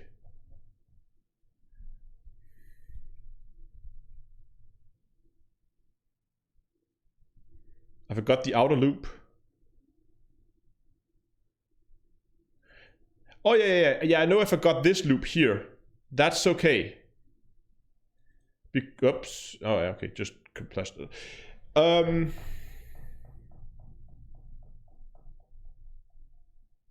So the problem here is, what time is it? Okay, plenty of time. The problem here is I just want to look at the list. I just want to verify that this loadout list is right. So I'm just looping over all the keys, and for each key, I'm just writing out the key and that. So this key here, so the number, the top number here is basically just a number. It doesn't do anything. We could actually get rid of that. That is just an internal number that reference into that. That is just the number that the key is the loadout number. So that is after they have been combined, right? But this one starts at 0.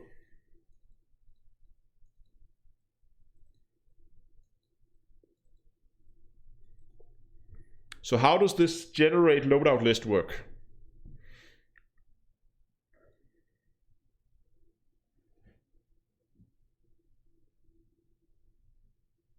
Yeah. Okay, so you can see here that I did start the loadout at 1. Yes, it is basically, yeah, Donglor, it's basically an array index. You can see here I did start at 1, so that's okay. So that is why this one starts at 1 and counts up.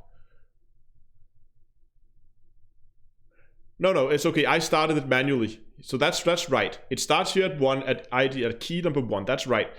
Because I started at 1 here. But ID 1, as you can see here, should be 0, 0.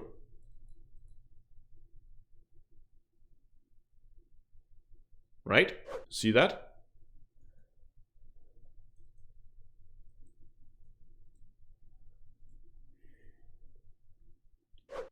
Let's just move this block a little bit.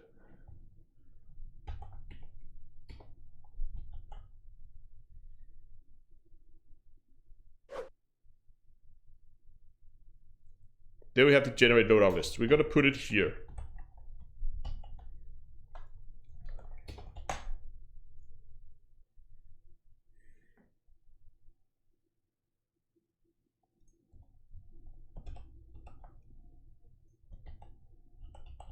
Now it can't write to lock.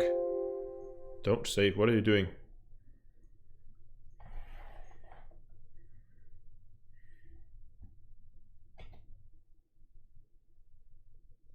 Files in use. Wow, okay, so it didn't like being terminated apparently.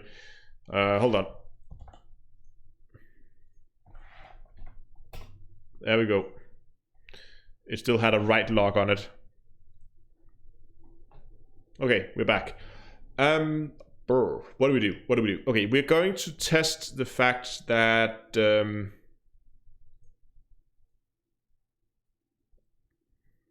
yes, we're going to test that this loadout list that comes out here is correct. Yes, you're right. It's because I still have my stop transcript down here. Or actually, you know what?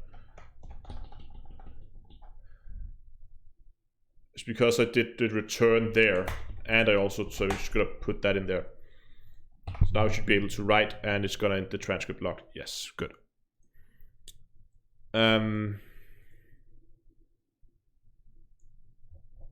Okay, so let's recap again. Why is this one not 0, 0?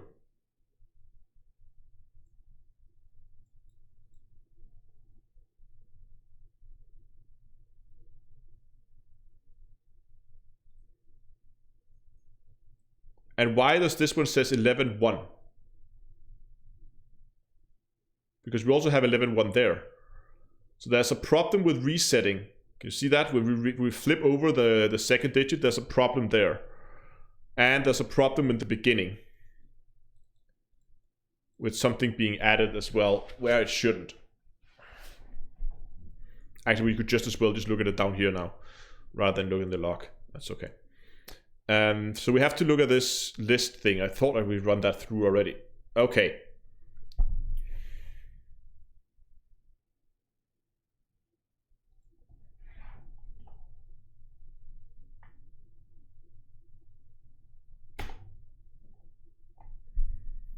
Let's just make a test where we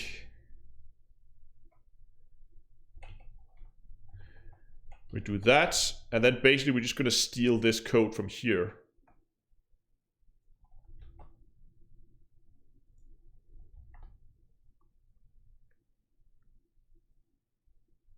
So A, oops, that's not an A.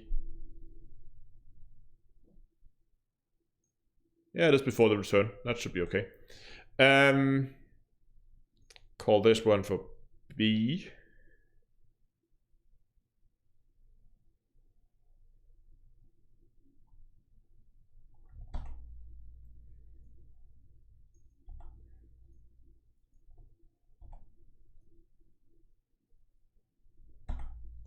Okay, let's just really quickly just run this for 2 boosters and 12 variants. We were setting I equals 0. No, it would. That's not really the. Okay, let's just quickly run that. So that's the same thing, right? You can see we got the 1. That's just that number that counts up. That's not really important. It's just an internal. It's just an internal thing. What I don't like is this. Like some of them are there twice.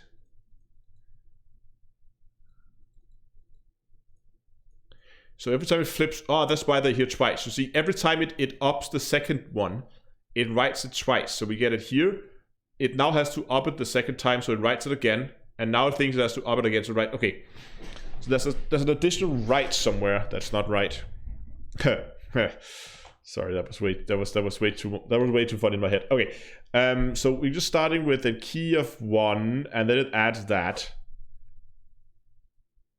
Okay, let's just try the very simple example with 1 shield booster. Oh. Why did that fail? 2 is working. 1 is not. Unable to index into an object of type. Ah, because this doesn't become an array. Okay, fair enough. I'll fix that later. Let's run with 2 then.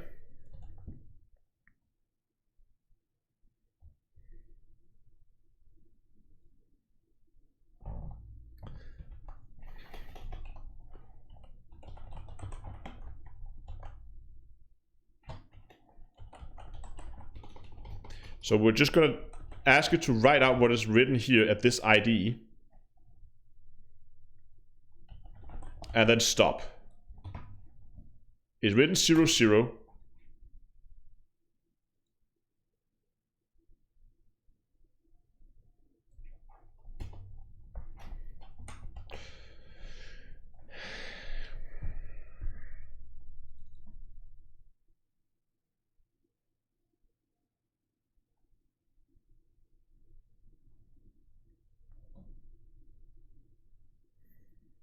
Okay, here's what we're gonna do.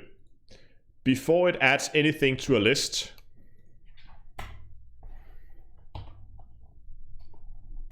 we're gonna go write host I, write host loadout, read host, stop. And we're gonna do that every time it adds something to a list. Hello and welcome to the stream.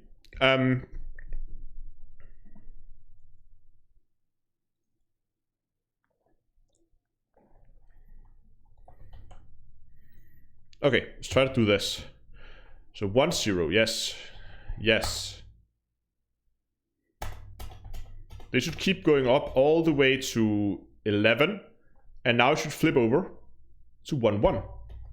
1, 2, 1, 3, 1, 4, 1, 5, up to 11, and now it should be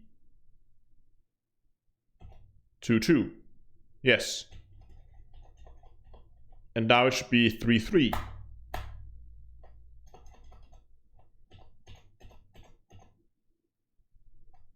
And 6, 6. So this is working.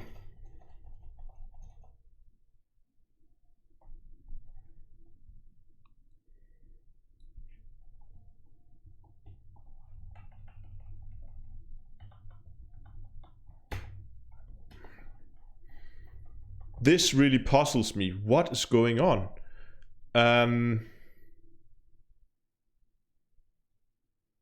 It's just like, what was the combination, Dong Laura? Something paragraph symbol.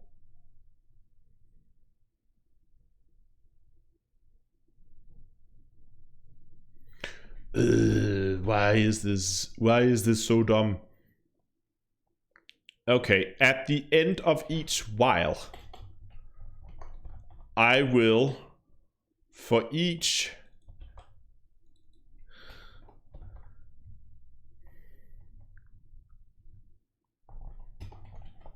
key, write the key and show me that loadout list. So now we're basically gonna get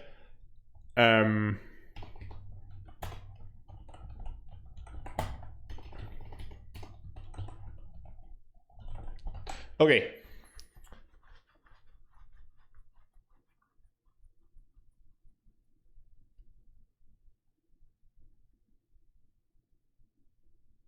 But it was it. Okay, so now we're gonna get the full loadout list every time. Now we're gonna get the full loadout list every time it does a loop. Let's run that. Oh.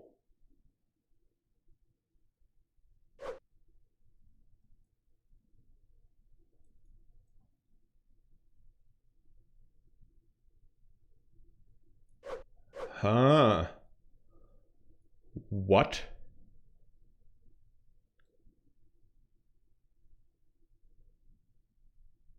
What?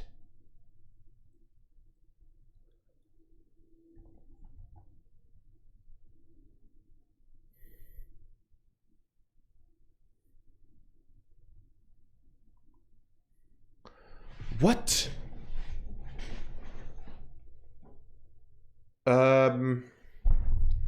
Is this just working the way I think it is? What's going on here?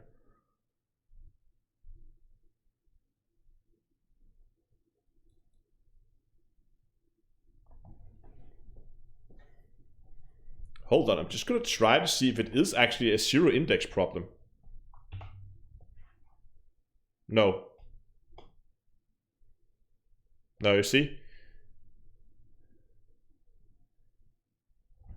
Still not.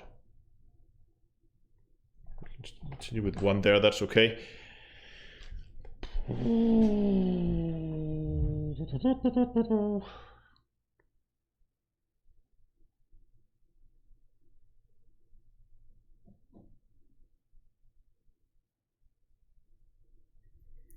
Because we're working with hash tables, it's not an array, it's a hash table. Hash tables are different.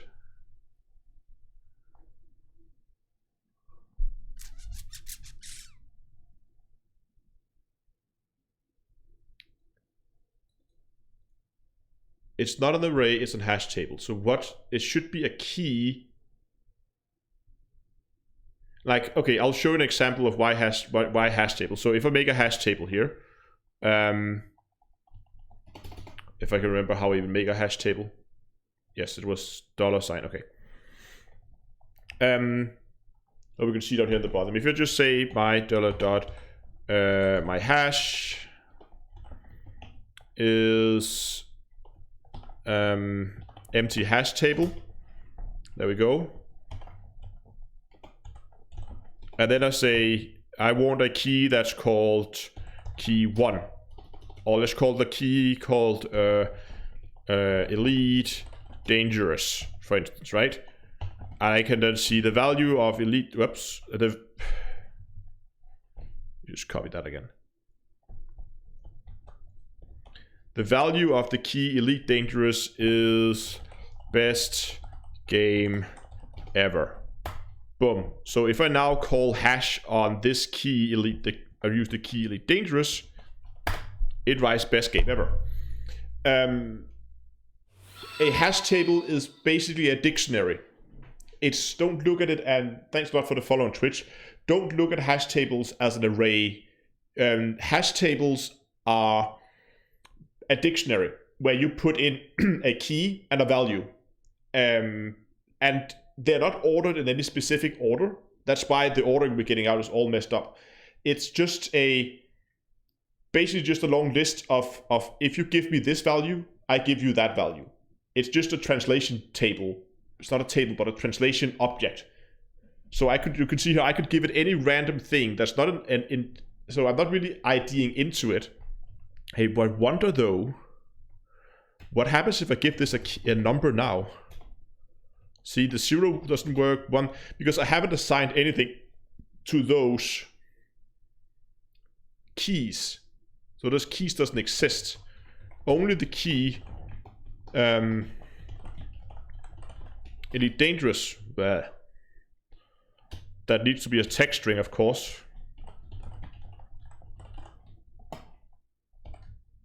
Not with a capital A. Only that key has been assigned in our dictionary. So it's a very boring dictionary right now. But that's why I don't understand this. That I'm basically using I as my key.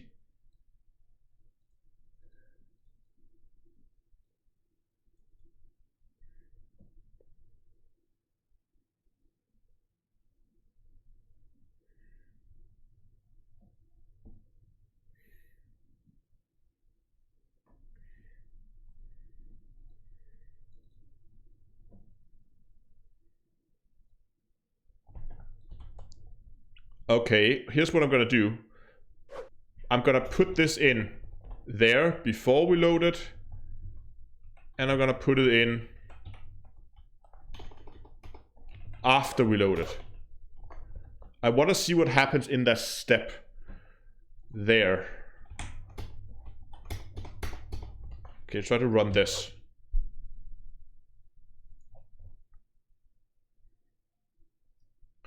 So it's already wrong at this point.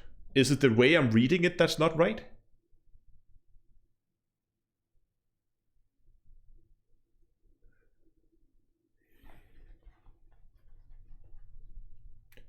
What happens if I go...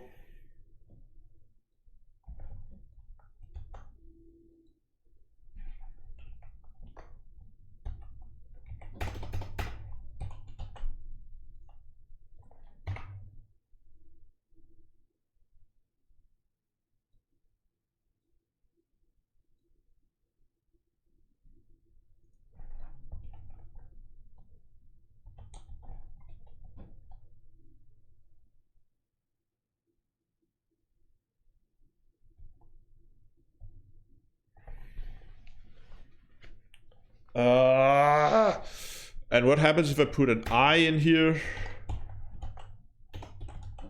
Wow. Caps lock? Yeah, caps lock.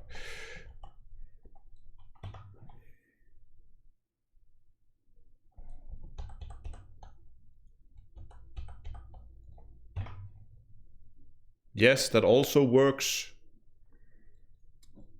What if I then use .keys? Is that the problem?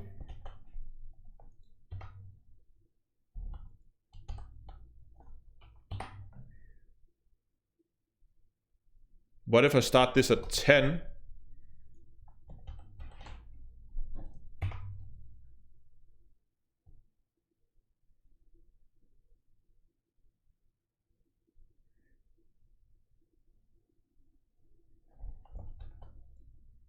So it does indeed give me the right key. But what if I just refer that in there? Hold on, is it one up is this one messing it up? Is that what's causing it?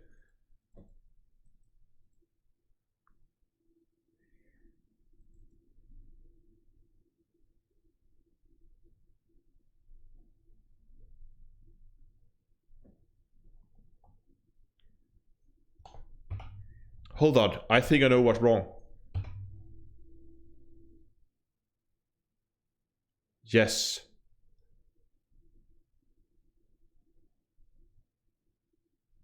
I think, haha, I think I got it. Or at least I know where the mistake is. Let's put that back to 1. And then take this here and put that up before we run the 1up code. Stop that. Aha! So now we have this stop here. Aha! And now all we're going to do is we're going to run 1up.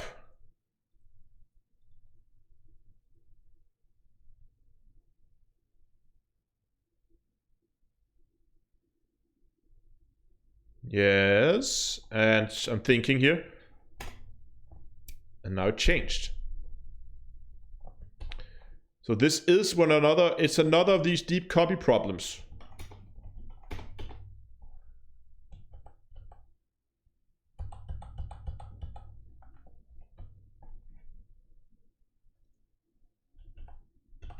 Okay, so it's a deep copy problem.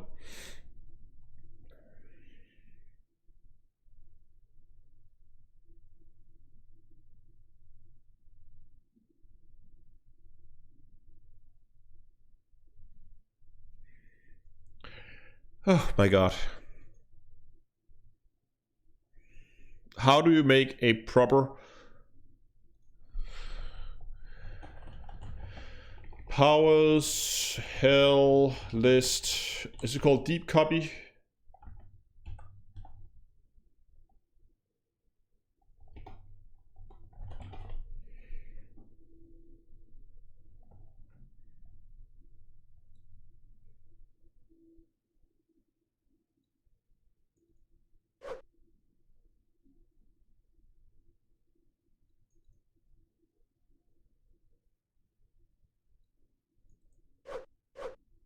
Oh, so people are doing, look at this. This is really janky though. If you just have to copy one ID, do something like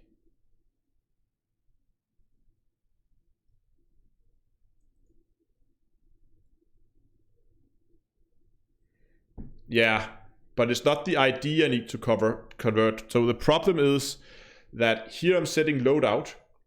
This one is okay. But here I'm setting loadout, but when I'm appending it here, it's only adding one, right? So it's only making a reference. So I just need to make any operation on it. So if I just very quickly take this, I'm just gonna call this one list, and let's just make a list of 2.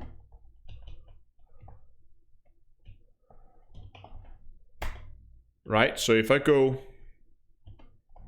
list 2 equals list Whoa.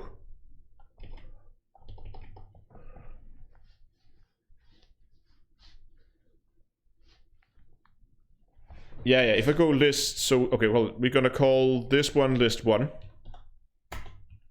And we're gonna have list 2. This is the same problem as before. Is equal list 1. So if we now ask it to write list 2, we get 0, 0. And if we set list 1 equals test, a string called test, and we now ask to write list 2, it's still, oh.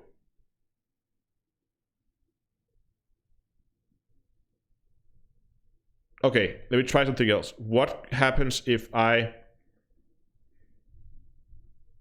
That was not what I expected.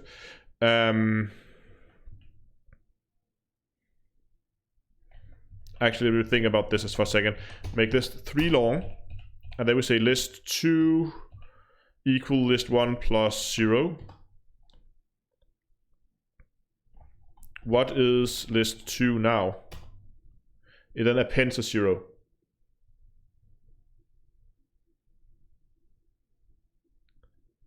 But FRJ, that's not the problem. I don't think that's the issue. Or is it? Hold on. No.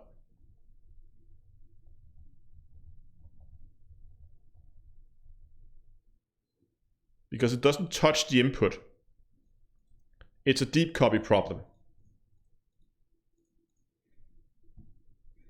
Hold on, is there a list dot copy?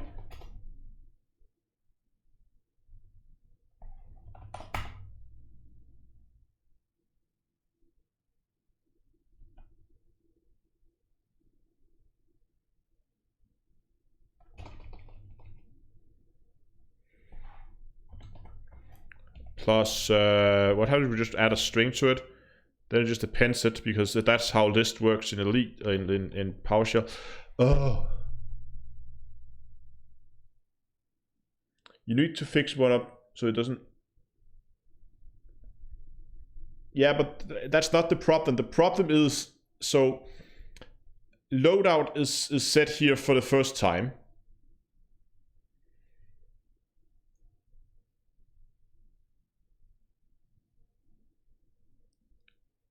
Oh, I see what you're getting at. Oh, I think maybe FRJ is onto something. So current loadout.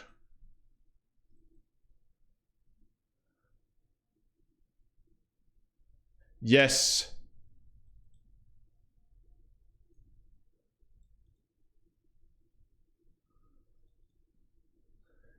I think you're right, actually. FRJ, you might actually be onto something here. Frontier needs QA engineers. Maybe it's time for you to make a career change, Astro. No. Thanks for the donation, Kester, but no. I'm not planning to work for Frontier. Because that would mean I have to stop doing YouTube. Yeah, but you're absolutely right. It is the problem. So current loadout. So we just basically need to make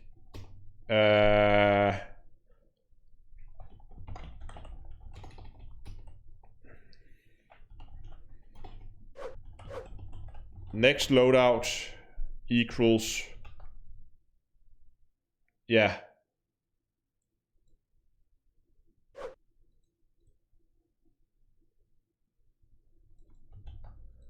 current loadout, like so.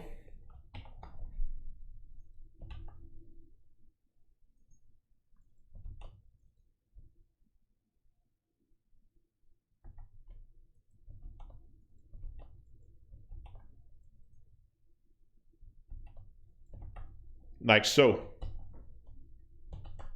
I think that should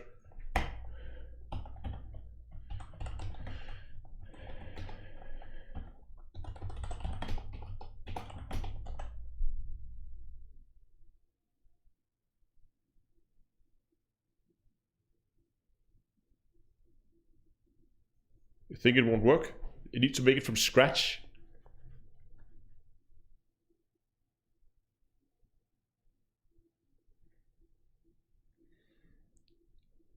But that sucks.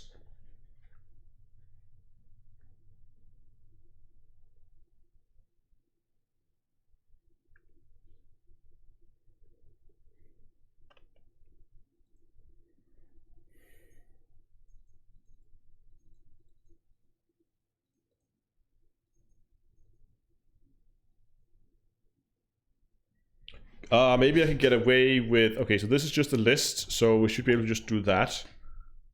Right? That's how we initialize the loadout, I think.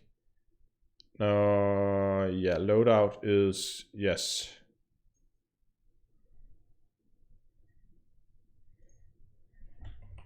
Need to make it like that. Okay. So if we make that an empty list, and then when we say...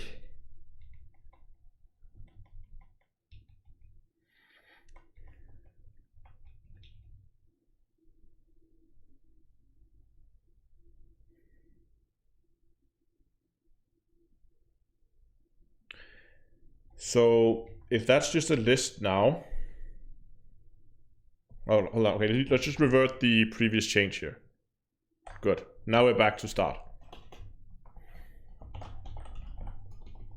Next nest.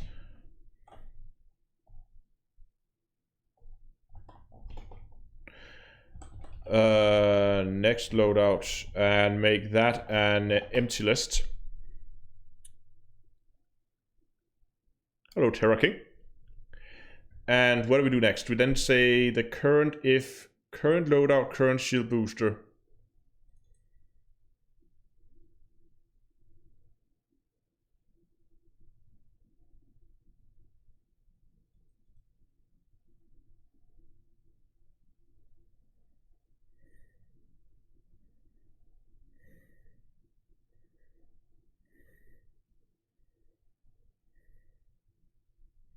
Then I'm thinking here. Oh yeah. So then I should just be able to, in this case here,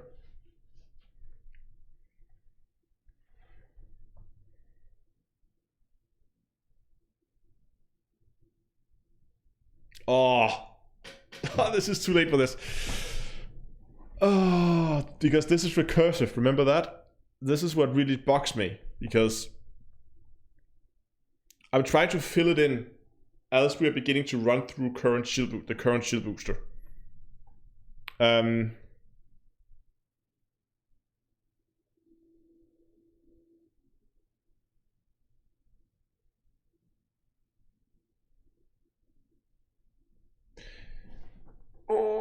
Because I can't just make, because I don't want to, because this code is being executed in the final test. This is going to be, yeah, it might be something along those lines. I think that's where we're going to go. But I just want to, I'm just really concerned about speed here, because this one is going to be executed millions of times per test. Millions of times. So I'm really, really concerned about speed in this. This one needs to be fast. It needs to be outrageously fast. Let's try this. What happens if we go next loadout? And it's now on list. Equals itself plus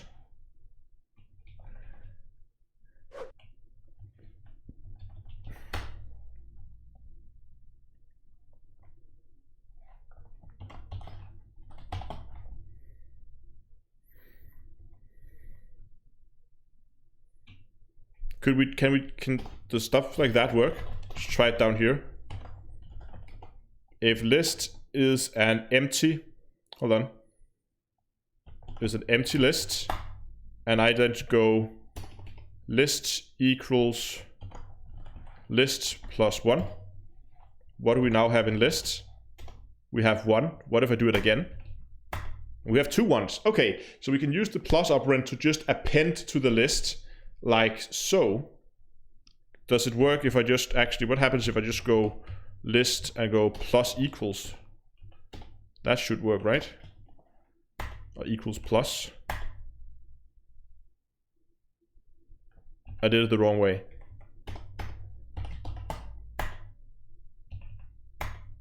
No, that does not work.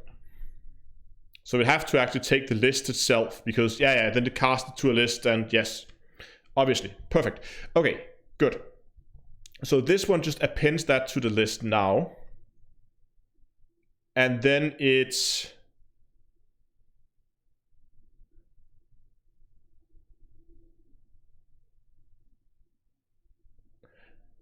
Oh, but are these going to be added in the right order?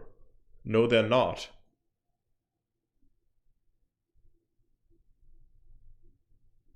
It wasn't a list anymore. Yeah, that was the issue.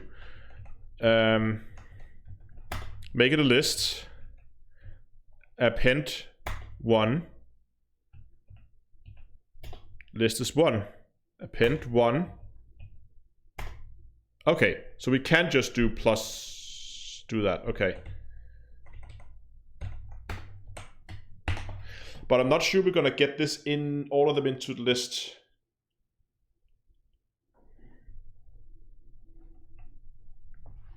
So right now we got, okay.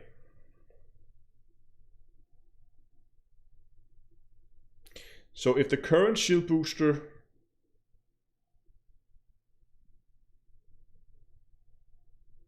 no, this will not work. It won't work because we need to start to make a copy. We have to do that. There's no way around it.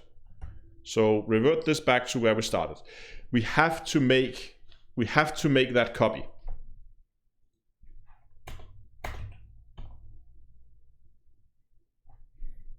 So we have to basically just loop through this. As much as I hate it.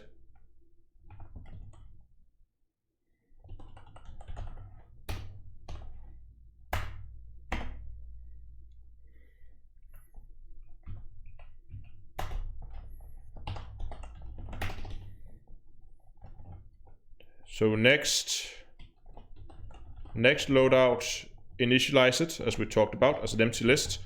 And then we're going to loop through it. And then we're going to say next loadout plus equals whatever was there. And then all instances of current loadout is going to be replaced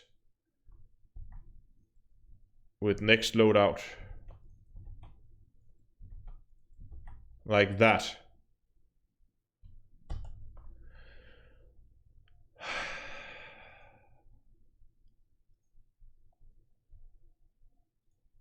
Let's try this again. See, now it's right. Yeah, that did it. That did the trick.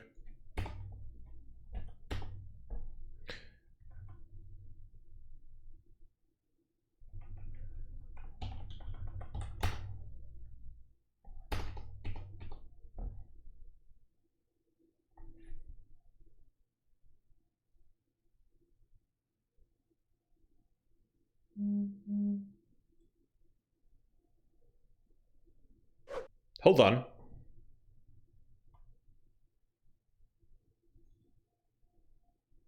No, right, I need it down here. Yeah, never mind.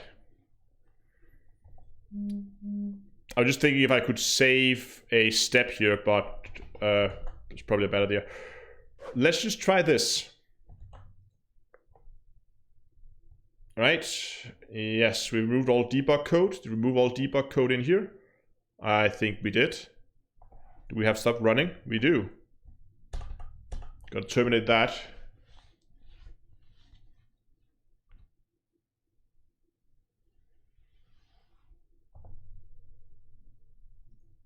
So 0, 0, 1, 0, 2, 3, 4, and it should count up to 11. And then flip to 1, 1 perfectly. Count up to 11, and then go to 2, 2. Count up to 11. I go to 3, 3. Yes. There we go.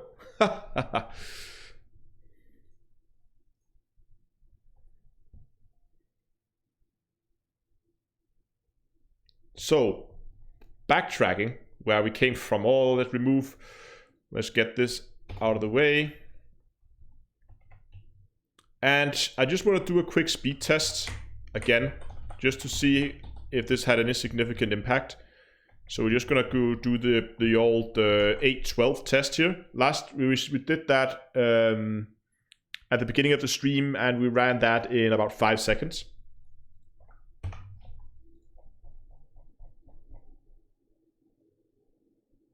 Please don't be a lot longer.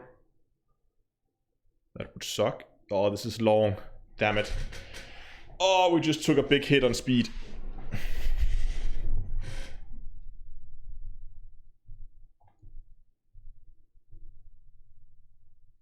What?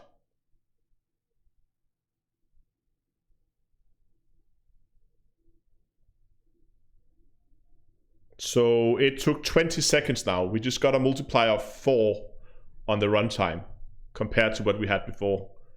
The result before was wrong, but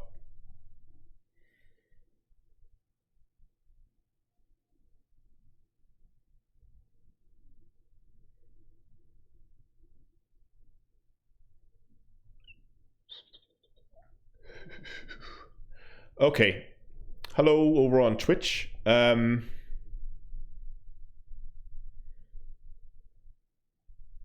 I'll have to see if I can come back to this, because a multiplier of 4 is a little bit more than I'm comfortable with.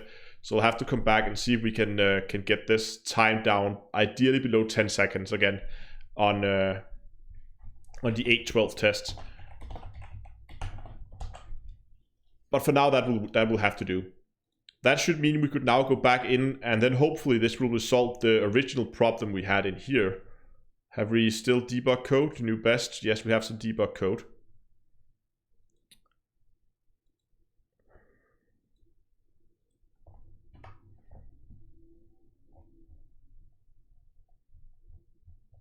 Oh, hold on. We have more debug code up here.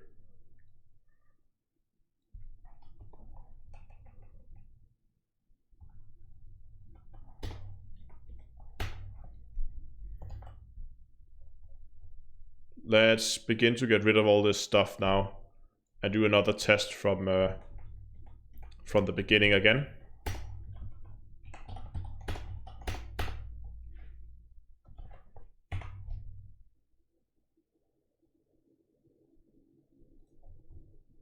We'll be running 2 shield boosters.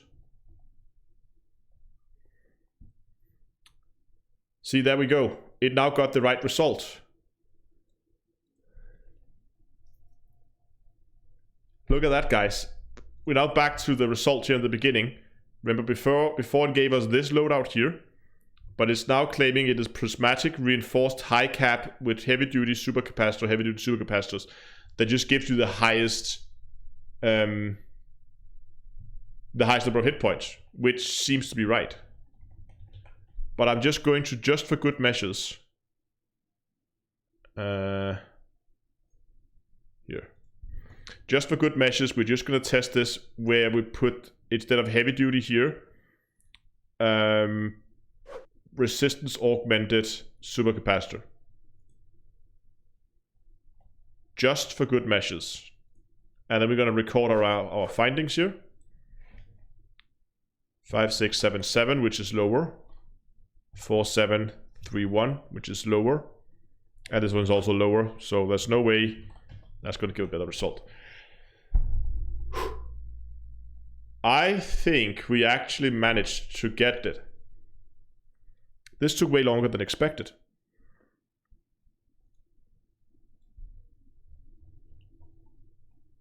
We can now stop all the transcribing because I don't want to log now.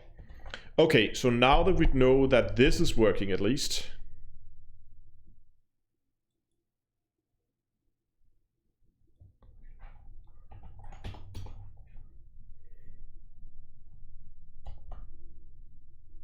we should now be able to just take this block here and basically just convert that over for the other tests. So we should also remember to re-enable the tests. Otherwise, that's not gonna work.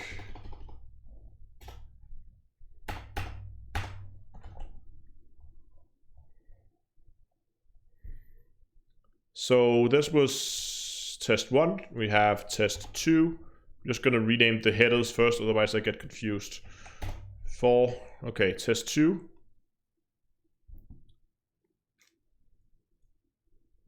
Test 2 description.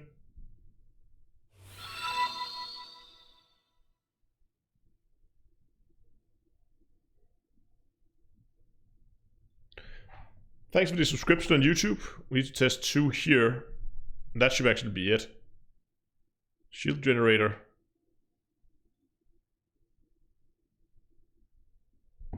Oh yeah, here we also need, of course, 2, 2, and 2.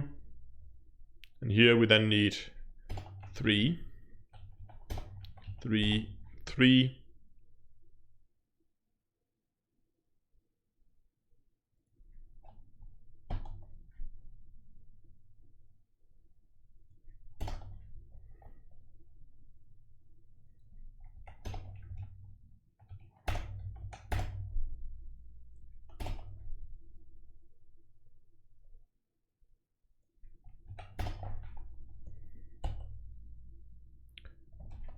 I'm just going to make a quick test to make sure that I didn't... Whoops.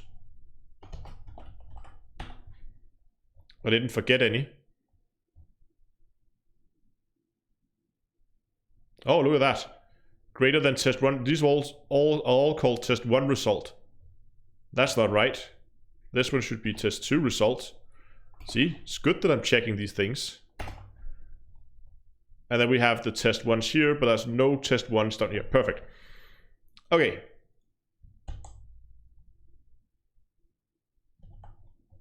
So, if we have just 2 shield boosters,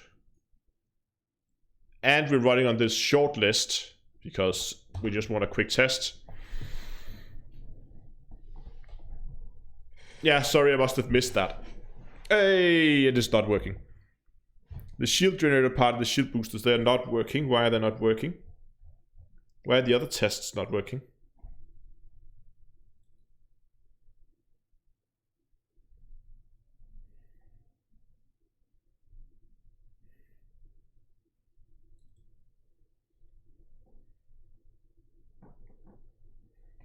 Ooh, hold on.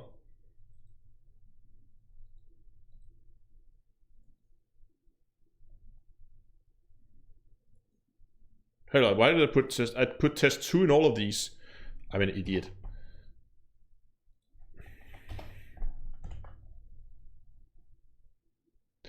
Let's just try that again, shall we?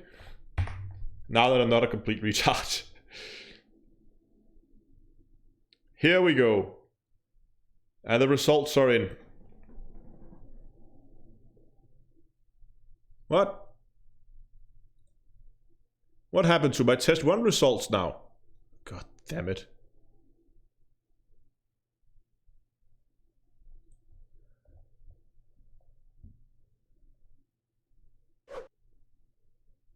It only prints test. Oh, god damn it.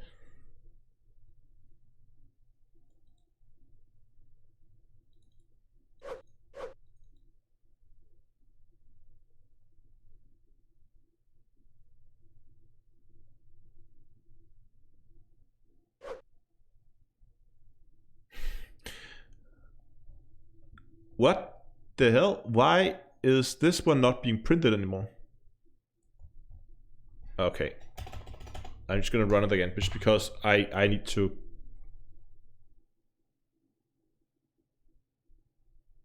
No, okay. I don't know.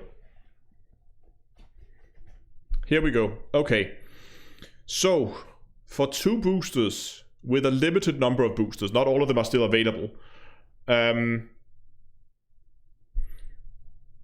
It turns out that if you want the highest average resistance for both kinetic, thermal, and explosive, you need prismatic reinforced high cap with heavy-duty supercapacitors. It then claimed that if you want for only kinetic thermal, you need prismatics with kinetic resistance high cap. And then... What? It's just going all like...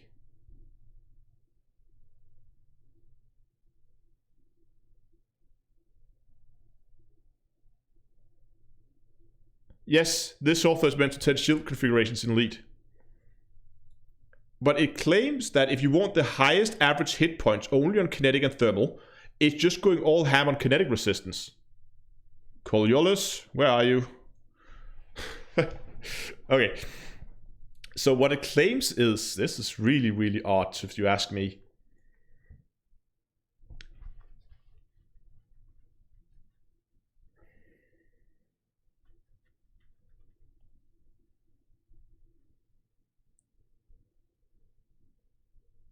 So it claims that a prismatic with kinetic resistance and high cap. High cap is just like the thing to choose, right? And then it wanted heavy duty supercapacitor, we have that, and then kinetic resistance force block. So this one is heavy duty supercapacitor. This one gets a kinetic resistance force block. So you can see it's just completely dumped thermal. So now we're not really... well, let's make a second tab here.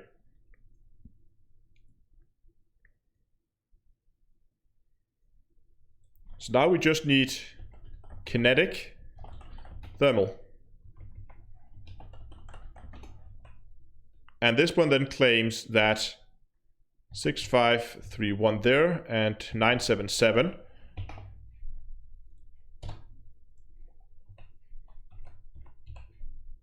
Like so.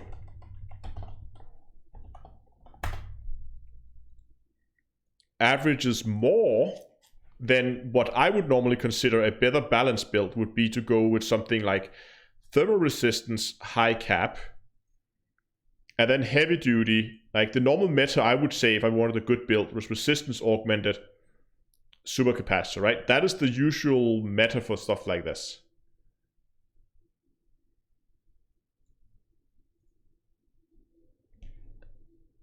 Huh. Look at those. Both of those numbers are lower than the average. This is just because it's just gone ham on the kinetic resistance.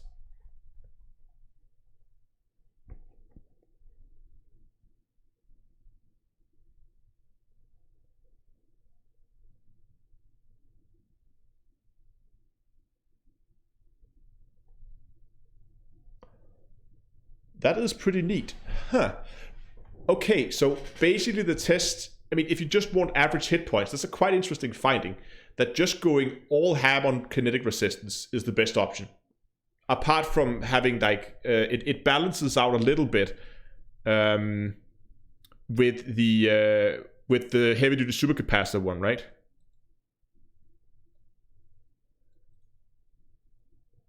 And look at this one down here. Again, it's the same thing down here. It says if you want the highest hit points generated per second, it obviously goes bi-weave fast charge. No surprises there. But if you want the highest average between kinetic and thermal, then it says we should go kinetic resistance and then have kinetic resistance force block. Just again goes full on kinetic resistance. Oh, Lave Radio. Hello, Lave Radio. I joined one of the nerdiest live streams ever. Okay, so it seems that basically the issue seems to be the fact that our test is a little flawed. Because it's easier for it to simply say to simply just say we're just gonna go full on one resistance and ditch the rest, right?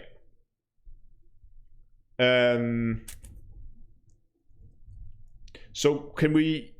Is it getting? I still have a little bit of time. Yeah, thank you for the rate, Lave Radio.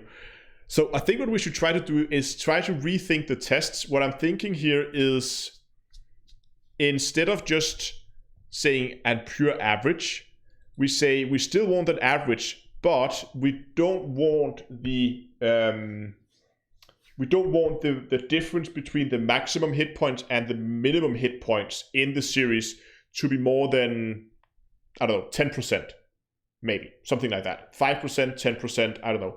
We don't want it. We don't want it to be too narrow.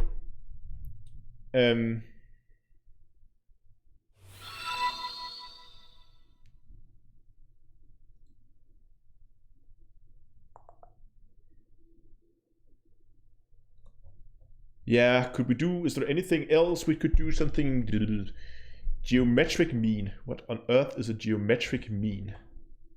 I've never even heard of that. Oops, that's not the right, that's the right one.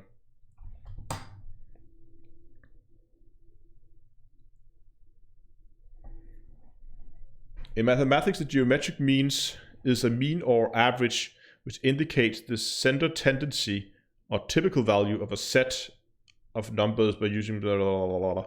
Geometric mean is defined as the nth root of the product of n numbers. AI for a set of x, blah, blah, blah, blah. The geometric mean is defined as... Okay.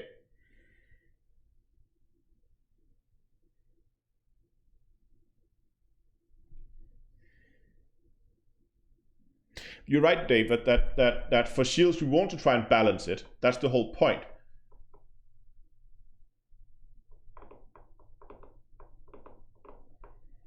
Should we try this just like, because we can easily do this in our test here. Where's Coriolis? Let's just try to put in these two tests here again and see what kind of result we then get if we use a geometric mean.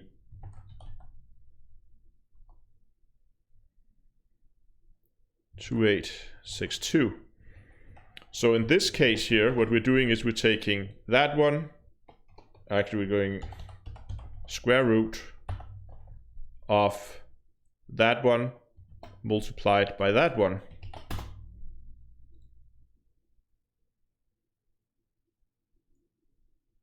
Yeah, look at that. Then it actually favors a more balanced build. That's interesting. We could actually try that. That instead of going, because then it definitely, it favors a balanced build over a one-sided build.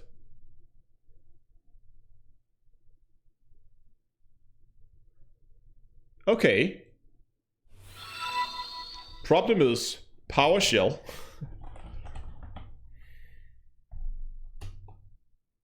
It really sucks at any kind of serious math, but we should be able to make this work, I think. Let's just quickly try this. Can we like something really simple?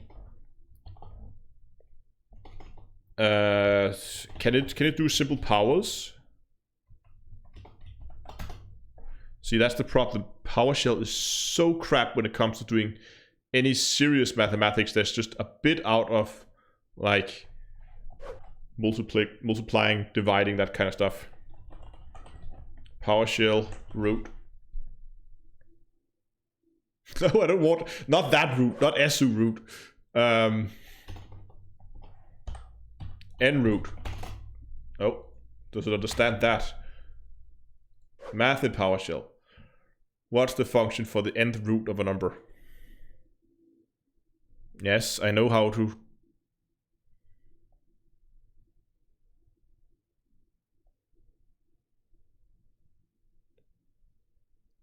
Ah, so it goes pow. Perfect.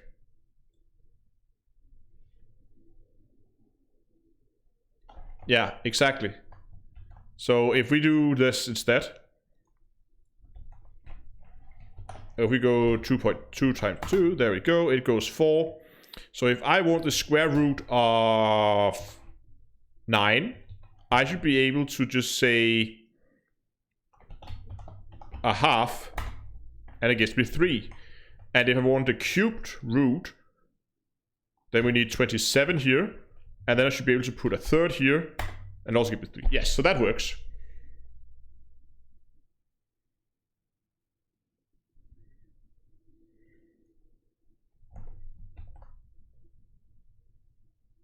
Yeah.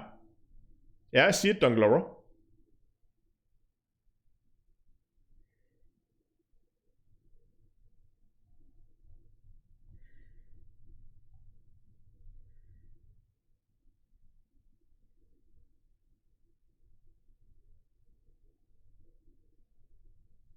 Yeah, but I know with the square root, but we have to remember in some cases we have to do the cubed root.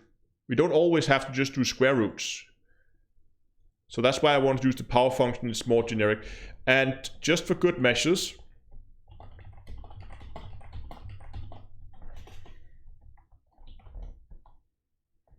we're going to remove that.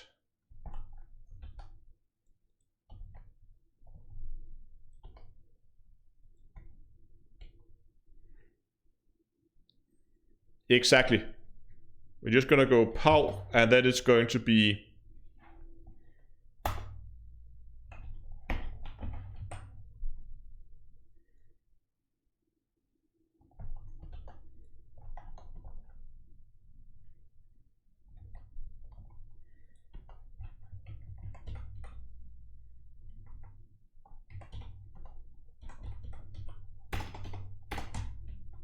oh. And I know these are pluses right now. I'll correct this in a second. So we're gonna go multiply, multiply.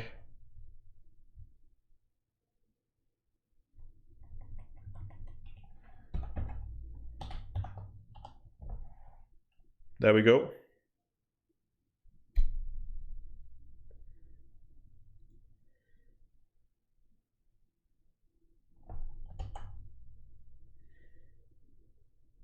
That should do it, right? Checking my parentheses are right here. Yes, yes.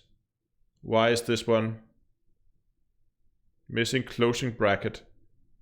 That's because we don't need that one now. There we go. Chat has stopped appearing on stream again. That seems to be a reoccurring issue that I will just fix here real quick. There we go. It should be back live again. Just need to refresh the cache. Okay.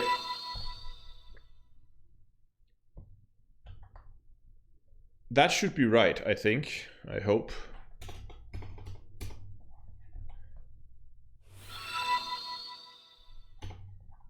So here we have, let's just again remove this. And in this case, we are not working with explosive resistance. And we're only doing the square root. Down here.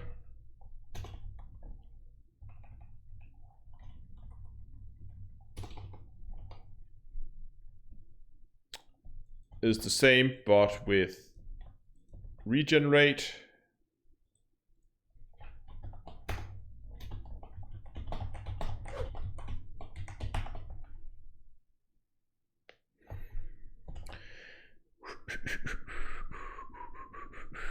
And we need this one for the final test, and we should probably have tested this before I began copy pasting it everywhere, but no guts, no glory, I guess.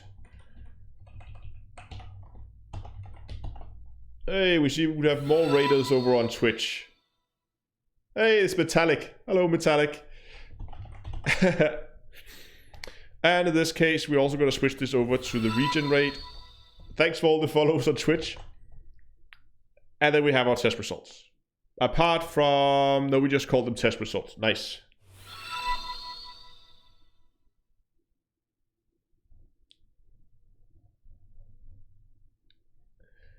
So now we should actually be able to run the test with a geometric mean rather than a average. Let's go.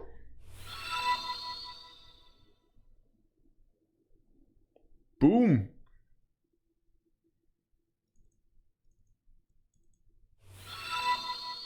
So now it seems it says this one hasn't changed, which is nice. This one Reinforced high cap is now also just the same. Basically, again, because it didn't want us to just go and focus on one resistance as we did before. It now again just goes for pure hit points, which makes sense, right? But now when we're looking at something like the hit point generated per second, it still goes kinetic resistance on the shield booster with fast charge, and then go resistance augmented, and then it has one force block, one thermal block.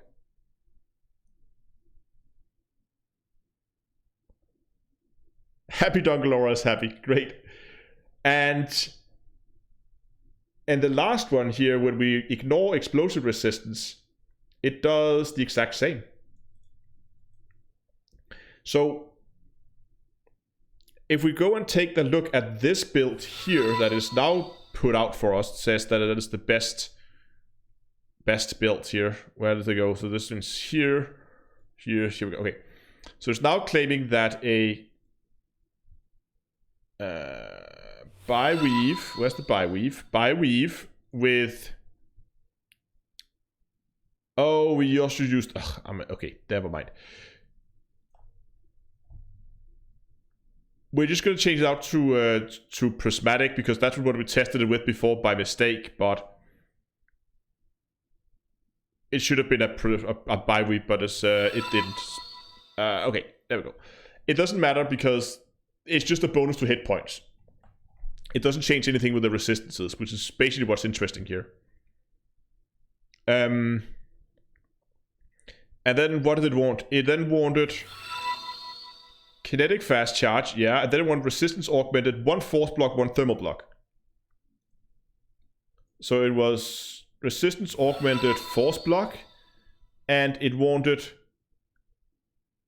resistance augmented thermal block.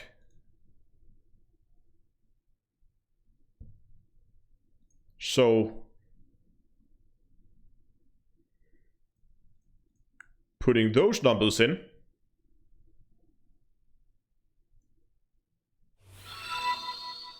it still has a really, really low thermal resistance.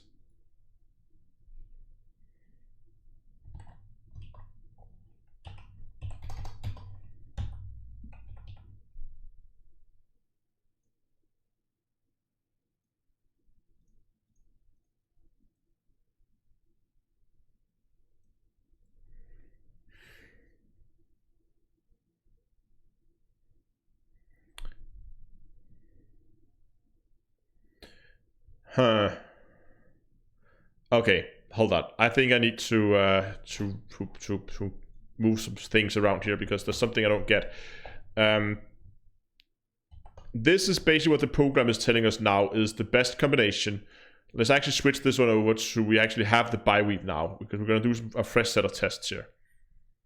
Where's the bi-weave? There's a bi-weave, and it wanted a kinetic fast charge, of all things. And then it wanted a resistance force block and resistance. Yes.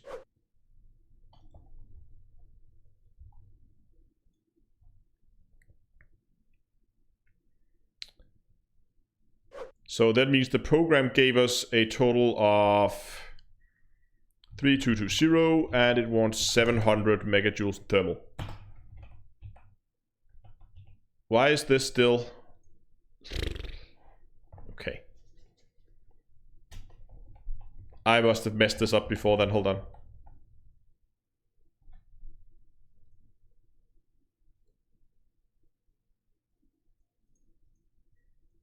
Ah, no I didn't, that was because I copied it. Can we undo?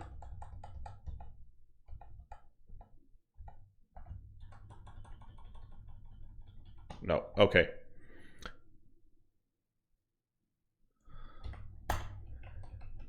Okay, 3220 and 700. And now I'm just gonna try to make another build to see if that actually gives better results or worse results. Hold on.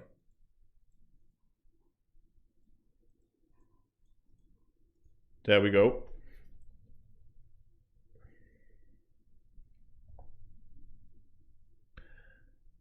So now we're just going to do another build here. We're going to go thermal resistance here to balance it out even more. And then, of course, fast charge here.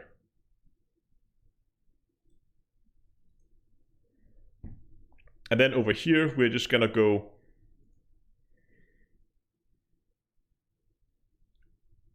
that is already force block. And what if we keep this one as force block as well?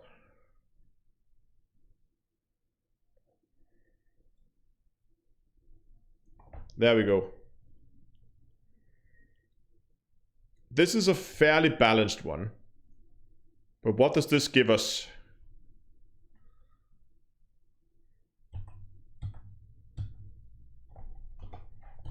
I can already see that it's not going to give us anything higher. So in fact, that is a lower result, even though it's a more balanced result. I think we would have to sit and play around with this a little bit to try and find the best way to test this, because I think the issue is still that it still favors one resistance a little bit too much over the other. We haven't really programmed in the test saying, yeah, we haven't really tested in, like, make test for how do we make the best, like how do we make the best test for something where we want it to be balanced. I think that's the next thing we have to put in, but I'm probably going to do that off camera at some point.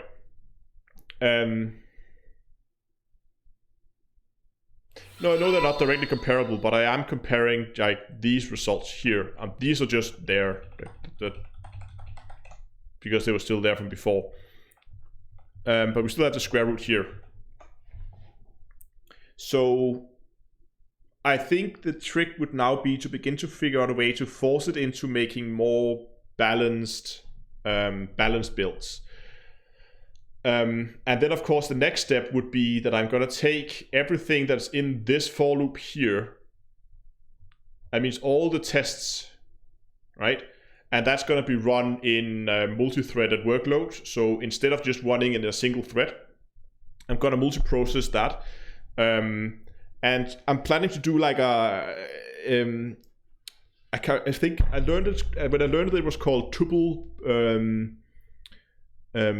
parallelization. So instead of just saying you take this list of shield generators, you take this list of shield generators, you take this list of shield generators, I'm going to make it so that it basically has a pool of threads it can run, and it just says, good, new thread, you take this shield generator, calculate everything you need for that, and then come back with the results to me.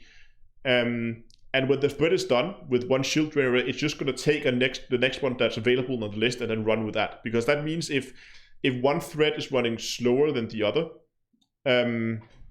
basically if you split the whole list up in the beginning and make all of them run in parallel at the same time, then you are never faster than your slowest thread. That means whatever core is running the operating system in the background, or if I'm doing something else in the computer, watching YouTube, playing Elite on it while it's running, then I will never be faster than my slowest core.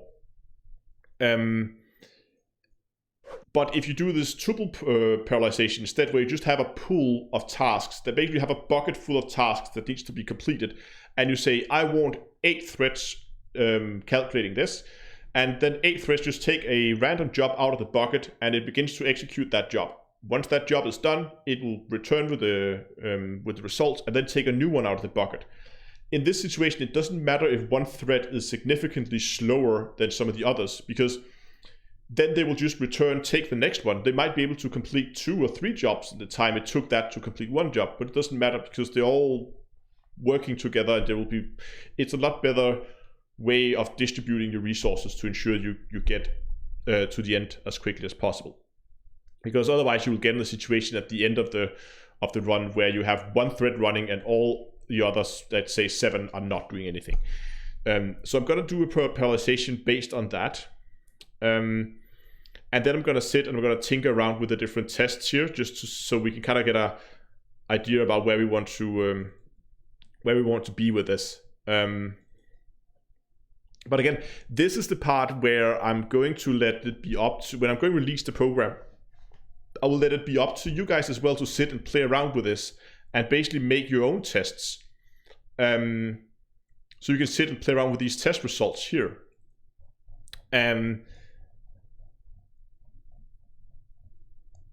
Because then people can do whatever test they like, as long as they can figure out how to program the test result object correctly, then they should be good. But that's probably going to be in a future live stream. We got quite far today. We managed to fix some bugs, which is nice. I still have a bit of a job now to try and get this thing to run faster, because this looping here is really slow. But it's basically this is basically taking a copy. I'll have to see if I can find a very fast way to take a copy of a list that doesn't take up that much time, because a factor of 4 on the runtime is just too slow. And as soon as I begin to upscale this, it's gonna be really a lot of running. I mean, when I upscale this to the large list with all the 20 shield boosters, we're gonna be looking into the millions of tests that need to be run. Remember, these tests here, we're only running 35,000 tests right now.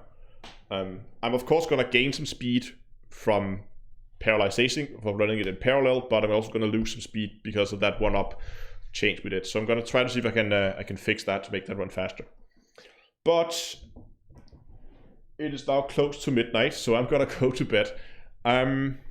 Make sure I have everything saved here before I close things down. I really hope you enjoyed today's live stream.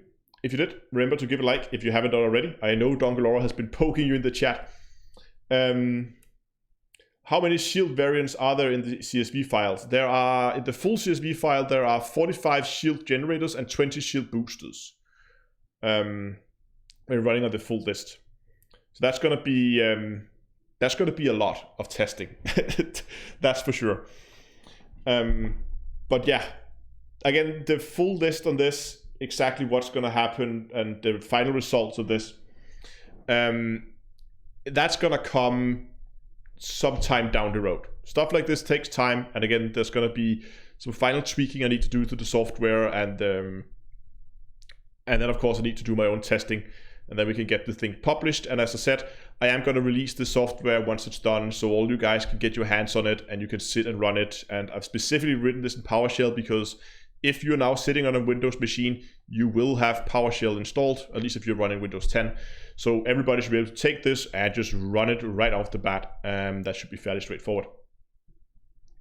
But anyway, I hope you look forward to the results. And again, I'll be posting a video when I have those. So if you want that, hit the subscribe button here on YouTube. If you want Twitch, you can hit the follow button if you want more live streams. I should remember to say though, that the next live stream is going to be already on Friday. I planned a little bonus live stream on Friday. It's just going to be some mining. I want to do a proper field test in a wing with the